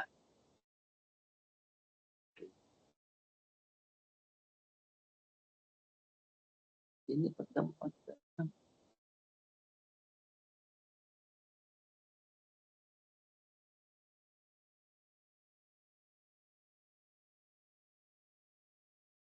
Enam, ini sama kayak tadi ya. Persiapan Japanya tadi mungkin tadi dari lagi. Ya, sama kayak tadi, berarti kita install JDK ini ya. Tapi ini Visual Code, ini bisa diklik aja linknya ini, dan teman-teman bisa, kan tadi kita menginstalkan ada JDK, ada Visual Studio Code. Di sini ada linknya, nanti teman-teman bisa klik, bisa download, baru install. Dan ini juga ekstensi pack-nya. Ya, kalau di sini biasanya ada JDK itu biasanya ada pengaturan path-nya. Ini kan teman-teman bisa ngecek merubah path-nya nanti. Habis itu nginstal Visual Code-nya. Ini ada link-nya yang bisa teman download. Atau bisa juga tadi menggunakan video, lebih enak lagi tahapannya di situ. Kita bisa lihat, oh tahapannya seperti ini. Terus untuk install ekstensinya, untuk mengenalinya kan .java ya. Jadi kita harus menginstal dulu di Visual Code-nya ekstensi Java ekstensi pack-nya. Ini baru bisa jalan aplikasi Java-nya. Nah, ini contohnya seperti ini. Ini output ya, misalnya mencetak sebuah kalimat atau string. Tapi di sini nama filenya adalah main.java, makanya sama dengan yang ini. Ya, kadang kita buat file, buat folder dulu, baru misalnya nama filenya itu kita ekstensinya Java, nama filenya ini. Nah, ini kan sama nih. Kalau misalnya ini beda antara yang ini dengan yang ini. Jadi kalau filenya itu main Java, jadi sama nanti ini. Karena kalau tidak, biasanya akan kita ketik ini. Kalau misalnya tidak sama, biasanya tidak mau dikenali karena tidak dikenali kelasnya. Jadi ini nama filenya tadi. Nah, setelah itu disimpan. Setelah itu kita bisa klik icon run-nya atau menggunakan Ctrl F5 untuk menjalankan tanpa debug. Ya. Bisa juga tekan F5 dan menambahkan breakpoint sesuai kebutuhan. Ini untuk menjalankan. Tadi sudah saya demokan caranya untuk menjalankan run-nya, menjalankan source code atau program yang sudah kita buat tadi. Ini pilihnya Maven atau Gradle ya. Ini salah satunya aja ya. Biasanya ketika kita install apa namanya tadi? Java extension pack-nya itu setelah kita buka pertama biasanya ada pilihan mau pakai Maven atau Gradle. Pilih aja salah satunya. Sebenarnya sama saja.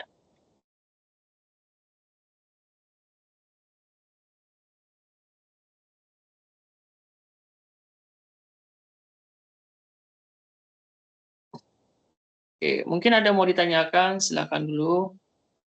Ada kendala? Atau mungkin terlalu cepat saya sampaikan, bisa disampaikan. Atau kalau misalnya ini bisa ditanyakan di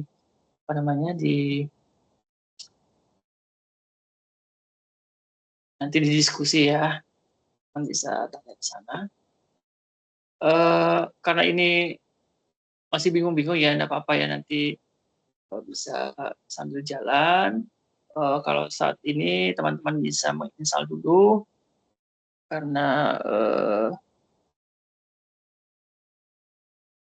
supaya bisa kita ini.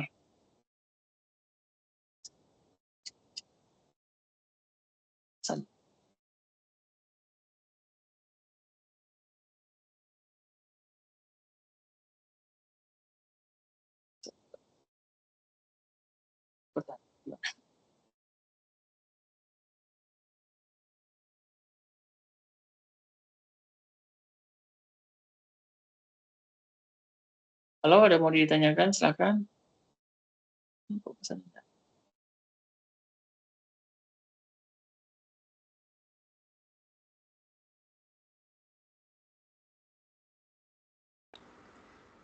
Bapak mau tanya, Iya, silakan.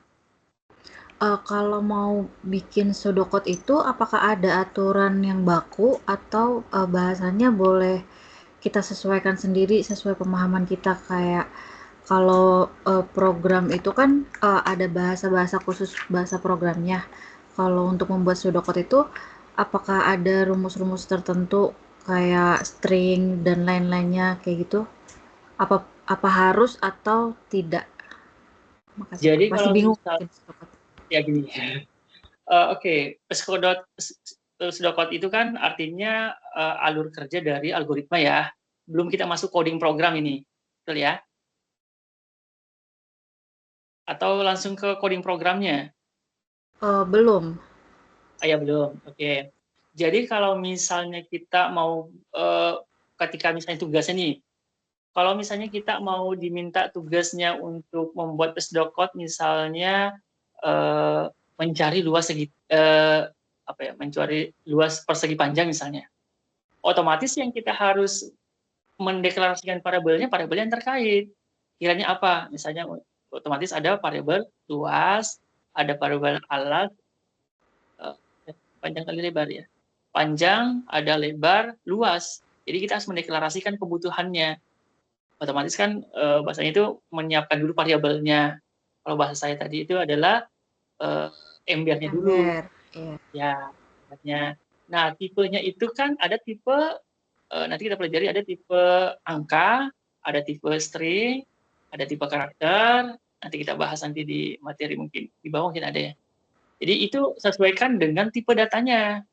Kalau misalnya tipe datanya tadi untuk mencari luas persegi panjang, persegi misalnya, otomatis kan itu tipenya pasti angka.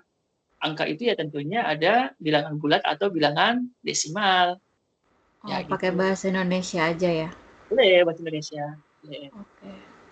Makasih, Pak.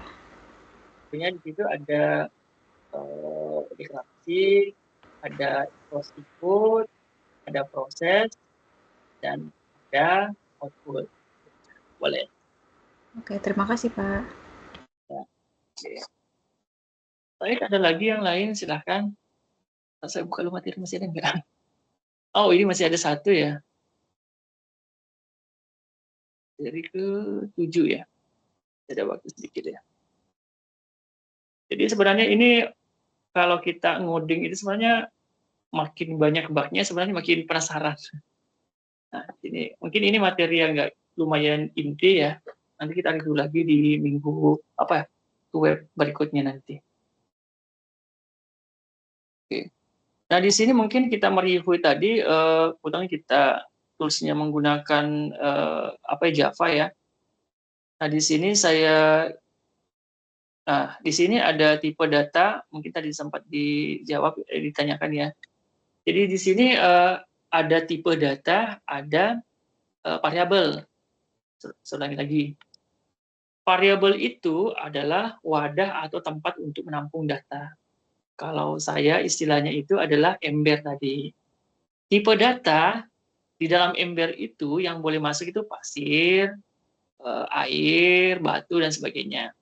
Nah, kalau kita berbicara tentang programming, yang bisa diolah dalam ember tadi atau dalam variabel tadi, ya tentunya adalah data numerik. Data numerik pun ada desimal, ada bulat. Nah, itu seperti itu ya. Jadi harus menyesuaikan dengan tipe datanya. Ya, tadi saya bahasakan tadi untuk mencari luas, ya otomatis ada variabel panjang, lebar, luas. Nah, itu pasti tipenya adalah tipe numerik. Ya. Tapi kalau misalnya untuk mencari luas persegi panjang, otomatis ada V. Kalau V itu kan luas, untuk mendapatkan luasnya itu tipenya itu pasti adalah tipe desimal, karena hasil prosesnya itu adalah V ya, misalnya V kali berapa. Otomatis kan ada jari-jari. Hasil luasnya itu pasti bentuknya adalah bentuk desimal. bukan bilangan bulat. Jadi tipenya itu pakai tipe yang desimal. Nah, ini contoh ya tipenya. Kalau karakter itu 1 biji, misalnya saya, berarti itu ada 4 karakter. Kalau boolean itu jawabannya true or false. Ini logikanya. Ya. Byte ini untuk integer atau angka. Ini sebenarnya angka semua ini. Cuma angkanya itu hanya jangkauannya yang berbeda aja. Ada yang lebih panjang, yang long, ini yang paling panjang. Kalau float ini berarti angka desimal, ini juga angka desimal, tapi range-nya lebih panjang. Setelah itu ya contohnya seperti ini. Ya, kalau misalnya ini proses untuk mendeklarasikan boolean ya. Jadi ini kita, tidak apa-apa kita jelaskan. Di sini pendeklarasian variabel, deklarasi dulu. Habis di sini ada ngisi variabelnya. Artinya nilai 7 ini masuk di ember nilai 1, 10 ini masuk di ember 2. Nah, booleannya, dia bertanya, apakah ini kan nilai 1, misalnya berapa nih? 7. Apakah 7 lebih besar dari 10? Jawabannya benar atau salah? Jawabannya adalah 7 lebih besar dari 10. Jawabannya adalah salah. Ya, kalau misalnya kalau benar berarti ini true-nya masuk di sini. Ya. Kalau misalnya tidak berarti masuk false. Ya. Jadi jawabannya adalah false. Ya, karena ini nilai 7 ini apakah lebih besar dari 10? Jawabannya salah. Nilai boolean status, nah di sini kan ada mencetak ya. Tipe otomatis mencetak string, ini string. Apapun tanda petik ini akan tercetak di monitor kita. Ini juga sama mencetak string, apapun tanda petik ini perintah untuk mencetak ya. Mencetak sebuah string kalimat, ini juga cetak string, ini mencetak sebuah string sampai di sini. Nah, di sini adalah mencetak isi dari ember. Kan di sini apakah benar atau tidak? Ya, jawabannya adalah apakah ini tadi benar atau tidak? Jawabannya adalah salah. Dan terus di sini cetak nilai boolean status plus boolean status. Jadi jawabannya adalah true. Nah, itu seperti itu. Nah, ini ada lagi misalnya deklarasi variabel. Ini sama juga.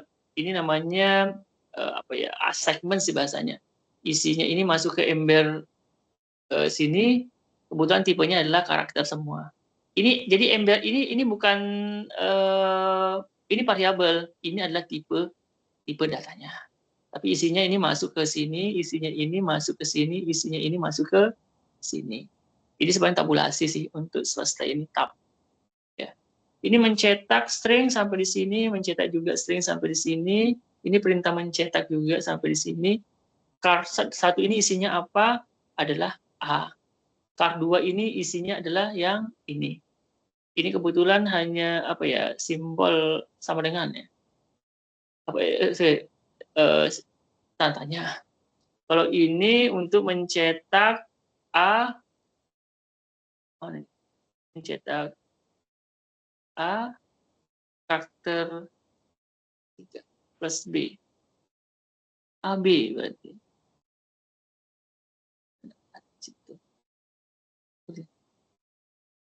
Nah, oke, itu untuk tipe data karakter. Karena dia membacanya cuma satu karakter aja. Nah, ini byte, short, in, long, ini sebenarnya pada dasarnya tipe angka saja sebenarnya. Ini angka sebenarnya. Cuma ini jangkauannya aja sih.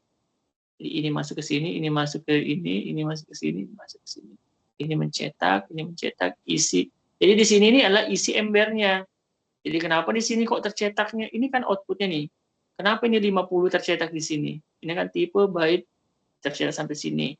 Kenapa isinya 50? Karena dia yang cetak itu isi embernya. Yang dipanggil ini adalah nama embernya. Tapi isinya sebenarnya yang dicetak di sini. Di sini mencetak string atau kalimat, apapun yang tanda petik ini akan tercetak di monitor kita. Seperti ini sampai di sini. Dan 50 ini isi embernya 5 tadi sini. Masuk ke sini.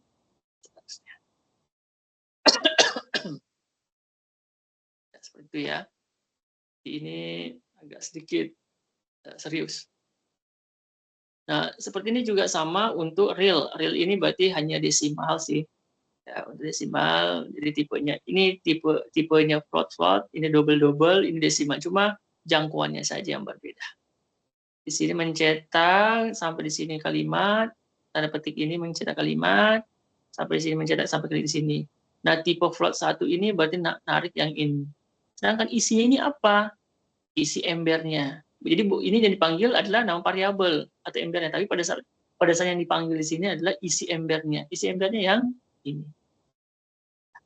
Dan ini juga sama, isi embernya ini, yang ini isi embernya adalah yang ini, isi embernya ini adalah yang ini. Makanya outputnya seperti ini di tampilan program. Oke. Kita lanjut tipe data referensi. Di sini ada kelas array interface ya. Ini juga sama. Jadi di sini ada semacam kelas hitung. Di sini ditarik, dipanggil. Jadi mana nih? New, saya tidak kelihatan. Jadi modelnya seperti ini, kita buat semacam kelasnya ini dipanggil di sini, sedangkan di sini ada jadi masuk nanti di sini. Jadi ini makanya ini isinya ini new masuk di sini. Nah, ini hitung cepatan, proses atributnya itu 12, indeks S, variabel S ini yang dideklarasikan tadi, ini juga untuk T. Isinya masuk ke sini. Berarti ini indeks bukan indeks bahasanya nih. Objek ini dengan field sebenarnya. Ini objek juga dibagi. Nah, ini proses kecepatannya, berarti hasilnya yang dipanggil adalah yang ya. Jadi ini sebenarnya kita berteori ya, nanti kalau teman-teman bisa coba, nanti saya kasihkan contoh juga source code supaya mudah dipahami. Jadi tinggal dijalankan. Nah, di sini ada juga variabel lokal, distance, dan static ya. Variabel lokal, ada lingkupnya kecil, hanya diakses di ruang lingkup. Jadi ini hanya satu statement saja. Ya.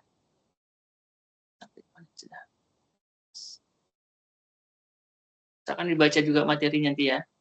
Ini variabelnya, ini metodenya, ini cepat isinya 0, berarti ini cepat baru sama dengan cepat lama ditambah 40. Berarti ini isinya tetap jadi 40. Isinya 40. Tinggal dipanggil lagi di sini kecepatan new. Nah, tambah kecepatan. Mana fungsi? Nah, ini. Berarti di sini isinya langsung proses yang tadi. 40 ya. Nah, di sini kecuali kalau misalnya di sini 1, otomatis di sini adalah cepat baru sama dengan 1 ditambah 40. Jadi di sini pasti ada 41. Kalau di sini nilai awalnya 0 ya tetap 40.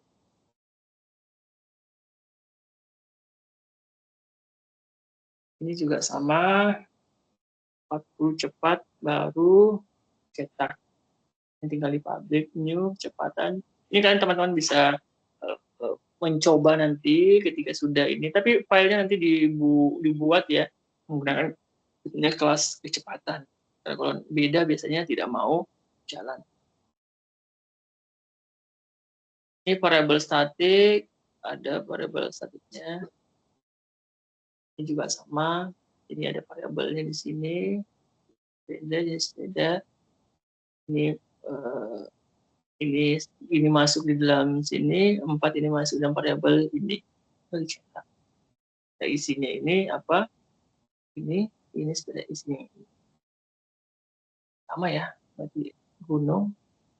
Jadi isinya adalah 4. Oke.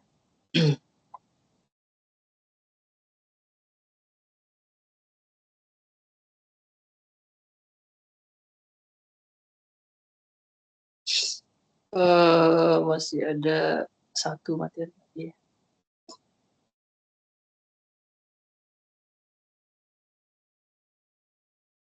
Oke, sampai di sini mungkin ada mau ditanyakan lagi. Mungkin masih bingung-bingung ya. Nanti teman-teman bisa mencoba mempraktekkan setelah install. Ya paling minimal mencetak mencetak string dulu, cetak kalimat, habis itu mungkin ada proses nanti input, habis itu ada proses untuk ada prosesnya, terus ada outputnya. Nah di dalamnya situ mungkin ada juga nanti ada kondisi, ada misalnya perulangan. Nanti kita bahas di web berikutnya sambil teman-teman nanti pelajari materi yang ada di LMS kita. Baik, mungkin masih ada satu ya, mungkin ini detik terakhir.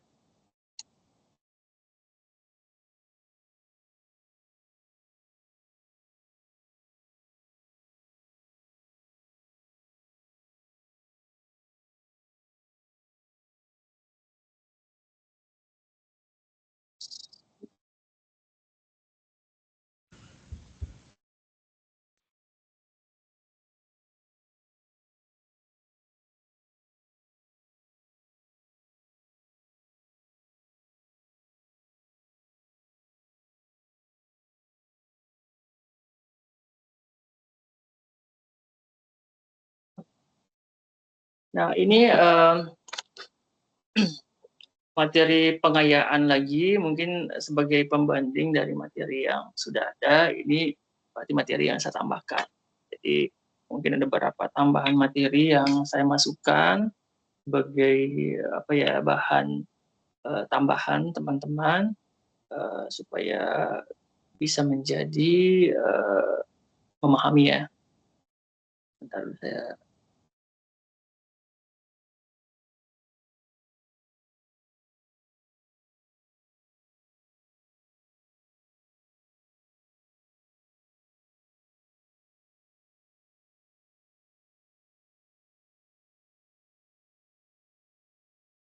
Nah, selanjutnya di sini kita akan bahas tentang tipe data dan variabel.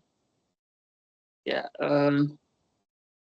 di sini kita ya dalam contoh yang kita gunakan di sini adalah untuk mencetak sebuah kalimat sederhana ya.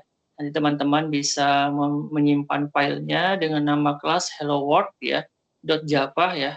Jadi di sini kita punya kelas namanya adalah hello world Java. Jadi filenya nanti teman-teman bisa pakai yang ini, menyamakan yang ini. Tapi ekstensinya adalah smp.java. Nah, terus di sini ada system out print. Jadi ini adalah mencetak sebuah string. Jadi sekali lagi string ini adalah untuk mencetak sebuah kalimat dengan string seperti ini ya. Jadi apapun dari tanda petik ini akan tercetak di monitor kita. Jadi sebenarnya mencetak itu ada banyak ya, mencetak string kalimat seperti ini, atau mencetak nilai variabel isi dari embernya, atau mencetak sebuah proses, misalnya nilai A ditambah nilai B, itu contoh adalah proses ya. Nah di sini juga kita ada ya di sini juga kita ada publish static ya, artinya metode utama yang akan dieksekusi pertama kali dijalankan ya. Jadi ada parameternya string digunakan untuk menerima argumen dari baris perintah. Meskipun dalam program ini tidak digunakan. Jadi ini seperti ini ya, contoh sederhana ya untuk mencetak. Jadi ini fungsinya adalah untuk mencetak. Nanti kalau misalnya sudah, teman-teman bisa run atau menjalankan program tadi. Ya, seperti itu. Nah, seperti yang saya bahasakan tadi, bahwa di sini ada tipe data ya. Seperti yang saya bahasakan tadi, tipe data itu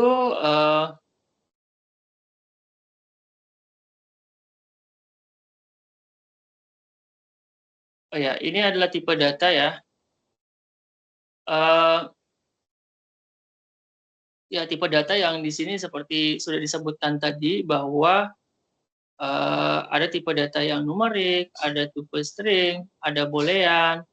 Jadi banyak tipe data yang bisa digunakan. Ya. Nah, tipe data ini ada juga seperti string, array, class, ya. Ini bisa ini, ya. Nah, seperti saya bacakan tadi bahwa ada tipe angka, byte, short, integer, long, float ini yang double, karakter ini berarti kalau misalnya tulisan byte ini berapa karakter? Ini ada 4 ya. Kalau bolehan tadi mungkin sudah dijelaskan bahwa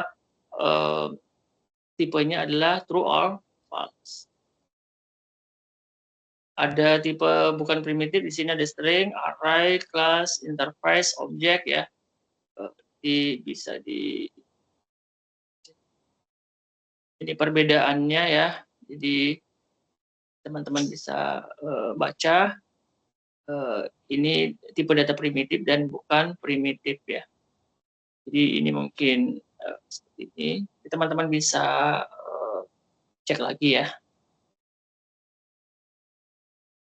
Ada integer, ada string. Jadi ini biasanya huruf kecil, huruf besar.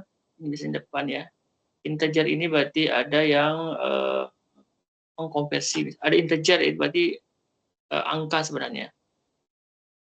Oke.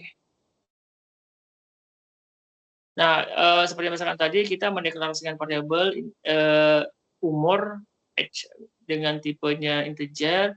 Kalau modelnya ini berarti nilai 25 masuk di variabel ini. Sedangkan di sini angka ini memasukkan di dalam variabel salary. Meskipun ini kalau model ini kan 2 baris nih, tapi ini satu sekaligus ya. Jadi ini ada tipe datanya yang kenapa di sini double? Karena di sini yang mau masuk data di ember ini adalah bentuknya adalah desimal. Makanya di sini pakai tipe double ya atau float ya boleh. Jadi itu berarti yang bentuknya yang desimal. String array, string ini bisa membuat kalimat seperti ini. Array tipe data yang sama. Nanti ini ada indeks-indeksnya biasanya. Ini bentuknya untuk objek, template untuk kelas. Oke, nanti kita bahas objeknya sendiri. Oke, kita ambil saja. Ini sudah tadi ya. Sama. Dari di sini kalau misalnya buat variabel itu apa ya? Usahakan misalnya kalau dua huruf misalnya bil disingkat boleh, bilangan apa misalnya nama kelas misalnya. Jadi harus pakai underscore, jangan pakai spasi kalau variabelnya. Nah, jadi usahakan seperti itu.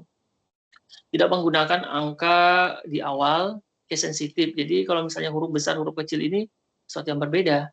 Misalnya my variable dengan my variable seperti ini beda karena ini key-nya besar, ini kecil. Jadi ini pasti akan dibaca sistem itu berbeda karena ada huruf yang berbeda satu karakter. Nah, ini operator dalam Java itu seperti biasa ada tambah, kurang, kali, bagi, modulus. Ya, misalnya ini angkanya A ini 10, angka 5 masuk di variabel B, sum berarti A tambah B berarti masuk ke dalam sum. 15. Ini misalnya A ditambah B kali. Ini modulus ini sebenarnya apa ya? Sisa bagi. Misalnya 5 10 mod 5 berarti hasilnya adalah sisanya adalah 0. 10 ini kan 10, 5, sisanya adalah 0. Misalnya 10 modulus 3, otomatis sisanya adalah 1. Otomatis kan 3. Nah, sisanya adalah 1. Oke, nanti kita pelajari untuk operator logika, ada AND, ada OR, nanti kita pelajari di kondisi nanti. Dan ini pakai logika yang biasa dipakai untuk kayak misalnya form login, itu pakai logika seperti ini. Kita bahas di ini. Ada juga sama dengan, tidak sama dengan, lebih besar, lebih kecil, lebih besar sama dengan. Jadi kita akan bahas di ini. Ada sama dengan, plus sama dengan, ini kita bahas juga ini. Ini contohnya komentar. Ya. Jelas ya. Oke. Oke, mungkin ada mau ditanyakan dulu. Ya, mungkin ada beberapa teman-teman yang berhalangan ini. Diusahakan upload.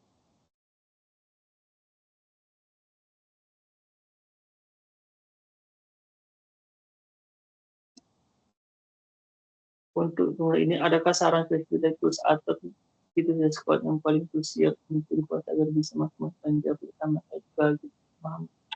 Ya, mungkin ada pertanyaan teman yang di sini tadi ya.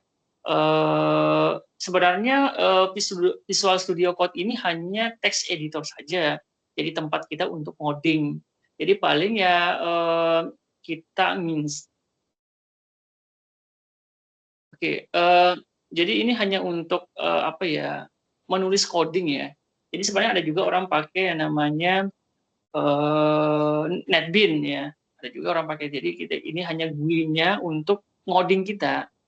Jadi, kalau misalnya pahaman alur program itu yang kita harus banyak menyelesaikan studi kasus sebenarnya.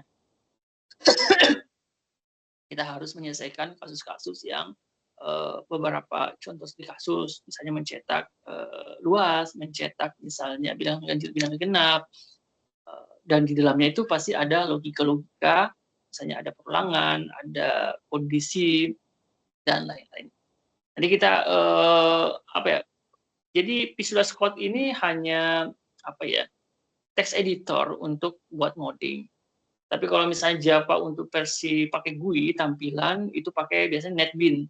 Contoh misalnya aplikasi kasir itu kan biasanya tidak online. Nah, kita biasanya pakai NetBeans. Tapi di dalamnya itu ada proses GUI atau punya tampilan.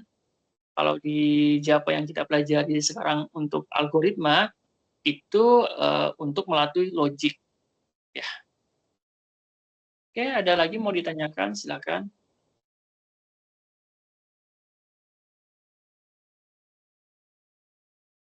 Ada yang bertanya?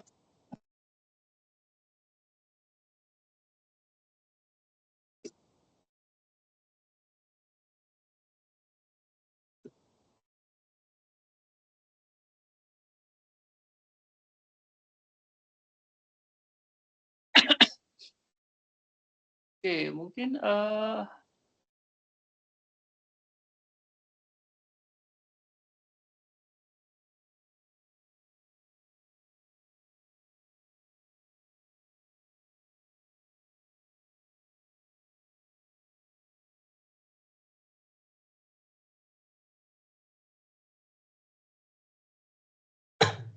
Permisi Pak, izin bertanya Pak. ya silakan. Kalau NetBeans itu yang aplikasi sebuah tool yang apa? Resmi dari Oracle tuh ya? Ya, betul. Boleh juga menggunakan itu. Kalau mau di situ kan ada juga untuk satu install aja di situ. Include biasanya JDK-nya. Cuma ya kalau di modul kita biasanya apa ya? Ini sebenarnya bagus sebenarnya karena sudah ada kayak kelasnya otomatis muncul di situ. Kalau misalnya kita pakai Visual Code itu betul-betul murni kita ngoding sendiri. Ya kosongan ibaratnya. Ya boleh, kalau menggunakan NetBeans boleh. Jadi saya tidak mempersoalkan. Kebetulan di modul kita menggunakan ya Visual Studio Code. Cuma ya itu tadi kita harus menginstal beberapa aplikasi terkait. Ya, ada juga kalau misalnya JCreator, seingat saya. Cuman dulu waktu saya satu JCreator juga diinstal, nanti bisa jalan hanya untuk logic aja sih itu. Belum ada tampilan GUI-nya. Jadi kalau misalnya untuk NetBeans itu lebih ke arah biasanya kalau mau buat project kan ya, biasanya orang misalnya aplikasi kasir lah paling sederhana. Misalnya aplikasi pemerintahan, biasanya kita menggunakan yang punya GUI atau punya tampilan. Misalnya aplikasi kasir menggunakan Java, tapi GUI-nya itu untuk user interface-nya itu supaya menarik kita menggunakan NetBeans. Ya boleh. Tapi kalau untuk logic ya enggak apa-apa kita pakai NetBeans juga boleh. Mau menggunakan JCreator juga boleh, Eclipse boleh. Ya, tapi kalau ini kan saya menyesuaikan dengan modul kita, jadi Visual Studio Code, JDK dan apa tadi satu tuh ekstensinya Java Extensive Pack-nya. Berarti bisa pakai NetBeans sama Viscode aja Pak ya? Boleh. Maksudnya bebas untuk NetBeans aja diinstal. Tapi nggak tahu include dengan JDK-nya atau enggak ya? Karena sih include. Kayaknya belum kayaknya Pak. Belum ya? Ya, kalau di Viscode itu nanti menambahkan di ekstensinya itu Pak.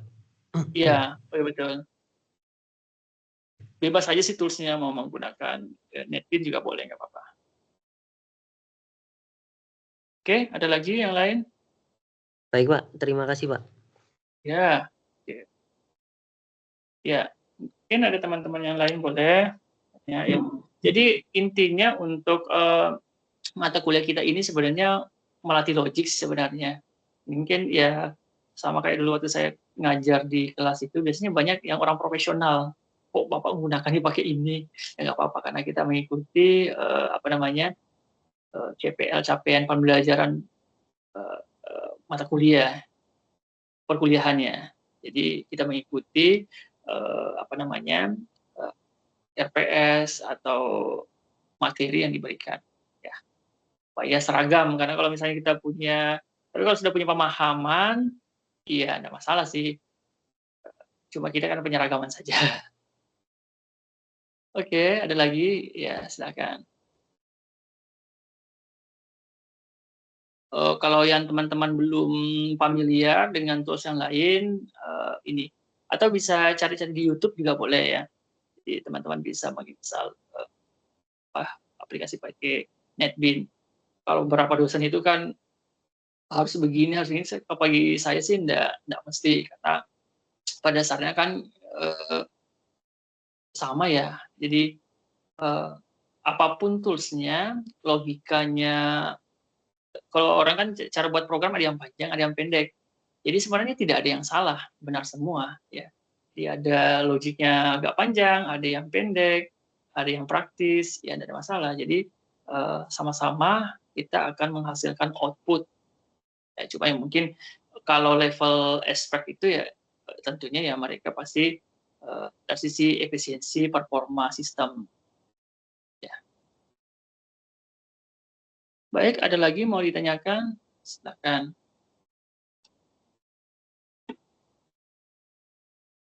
Sudah tidak ada. Ngantuk ya. Baik, mungkin saya mereview kembali dari materi yang sudah kita pelajari tadi, bahwa mungkin kita pengenalan algoritma, pseudocode-nya, flowchart-nya, instalasi aplikasinya, pengenalan variabel, tipe data, logik, nanti kita untuk operator dan sebagainya nanti kita akan bahas di web berikutnya. Untuk tugas, iya sebenarnya ada beberapa dosen ya memberikan YouTube misalnya, paling tidak boleh sih merekam aja tampilan menjalankan programnya, nanti dimasukkan di link tugasnya ya. Jadi membuktikan bahwa betul-betul programnya ini sudah dijalankan atau sudah di running di tempat masing-masing. Setelah itu diupload di YouTube kah atau di Google Drive. Kalau Google Drive jangan lupa untuk open access, baru linknya itu dimasukkan di laporannya ya, supaya enak ya. Kalau alangkah baiknya kalau misalnya ngoding, misalnya source code-nya, output-nya, link videonya, itu lebih bagus lagi. Ya. Ya, ada lagi mungkin mau ditanyakan? Silakan.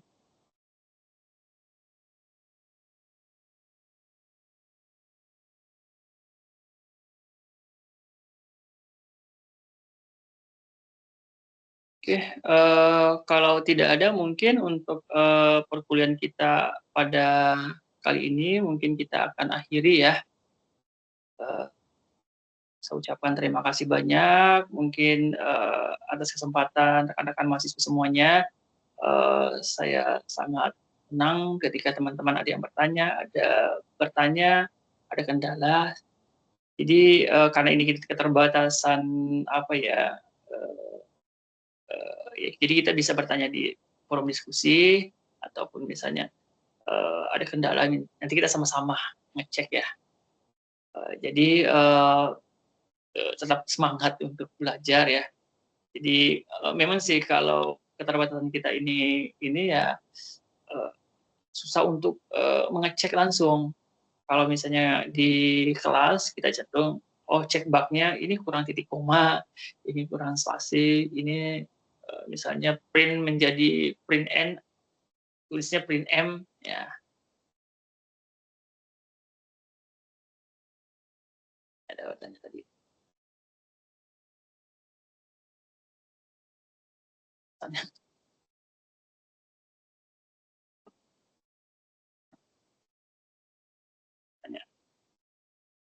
Apakah ada cara lain untuk mencetak over print out? Oh, kalau ya ada print. Ini contoh sintaksnya saja ya. Kalau di Java ini pakai print ya, umum pakai. Tapi kalau di C++ ada yang menggunakan cout ya. Ada yang pakai cout. Kalau ini pada printf. Ya, ini sebenarnya bentuk umum aja. Jadi mencetak ini ya printf ini. Selain print dan apa bedanya dengan print? Oh, ini biasanya print ln itu berarti ketika mencetak kursornya turun ke bawah. Ada print ln biasanya. Kalau modelnya seperti itu ada yang setelah mencetak kursornya turun ke bawah. Kalau print biasa ya berarti tidak turun kursornya ke bawah. Ya gitu ya. Oke, ada lagi? Silakan.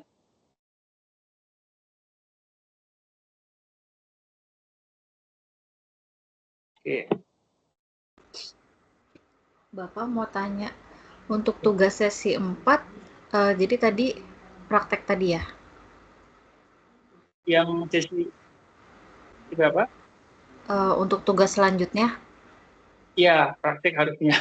Saya belum cek juga di spesifiknya, jadi praktek, jadi tetap pakai software-nya. Oke, terima kasih Pak. Jadi sebenarnya untuk saya tidak pernah menganggap tugas mahasiswa itu salah sebenarnya, karena kita sebenarnya punya logika beda-beda. Jadi kalau mengatakan teman saya ini pintar, benar ya enggak juga. Jadi semuanya benar sebenarnya. Kan kita maunya output yang sama. Jadi kalau ada orang menyalah-nyalahkan punyanya orang itu sebenarnya kurang tepat. Karena pemahaman kita beda-beda. Alur kerja program yang kita develop atau kita bangun itu kan punya logik masing-masing. Ya. Oke, ada lagi? Silakan.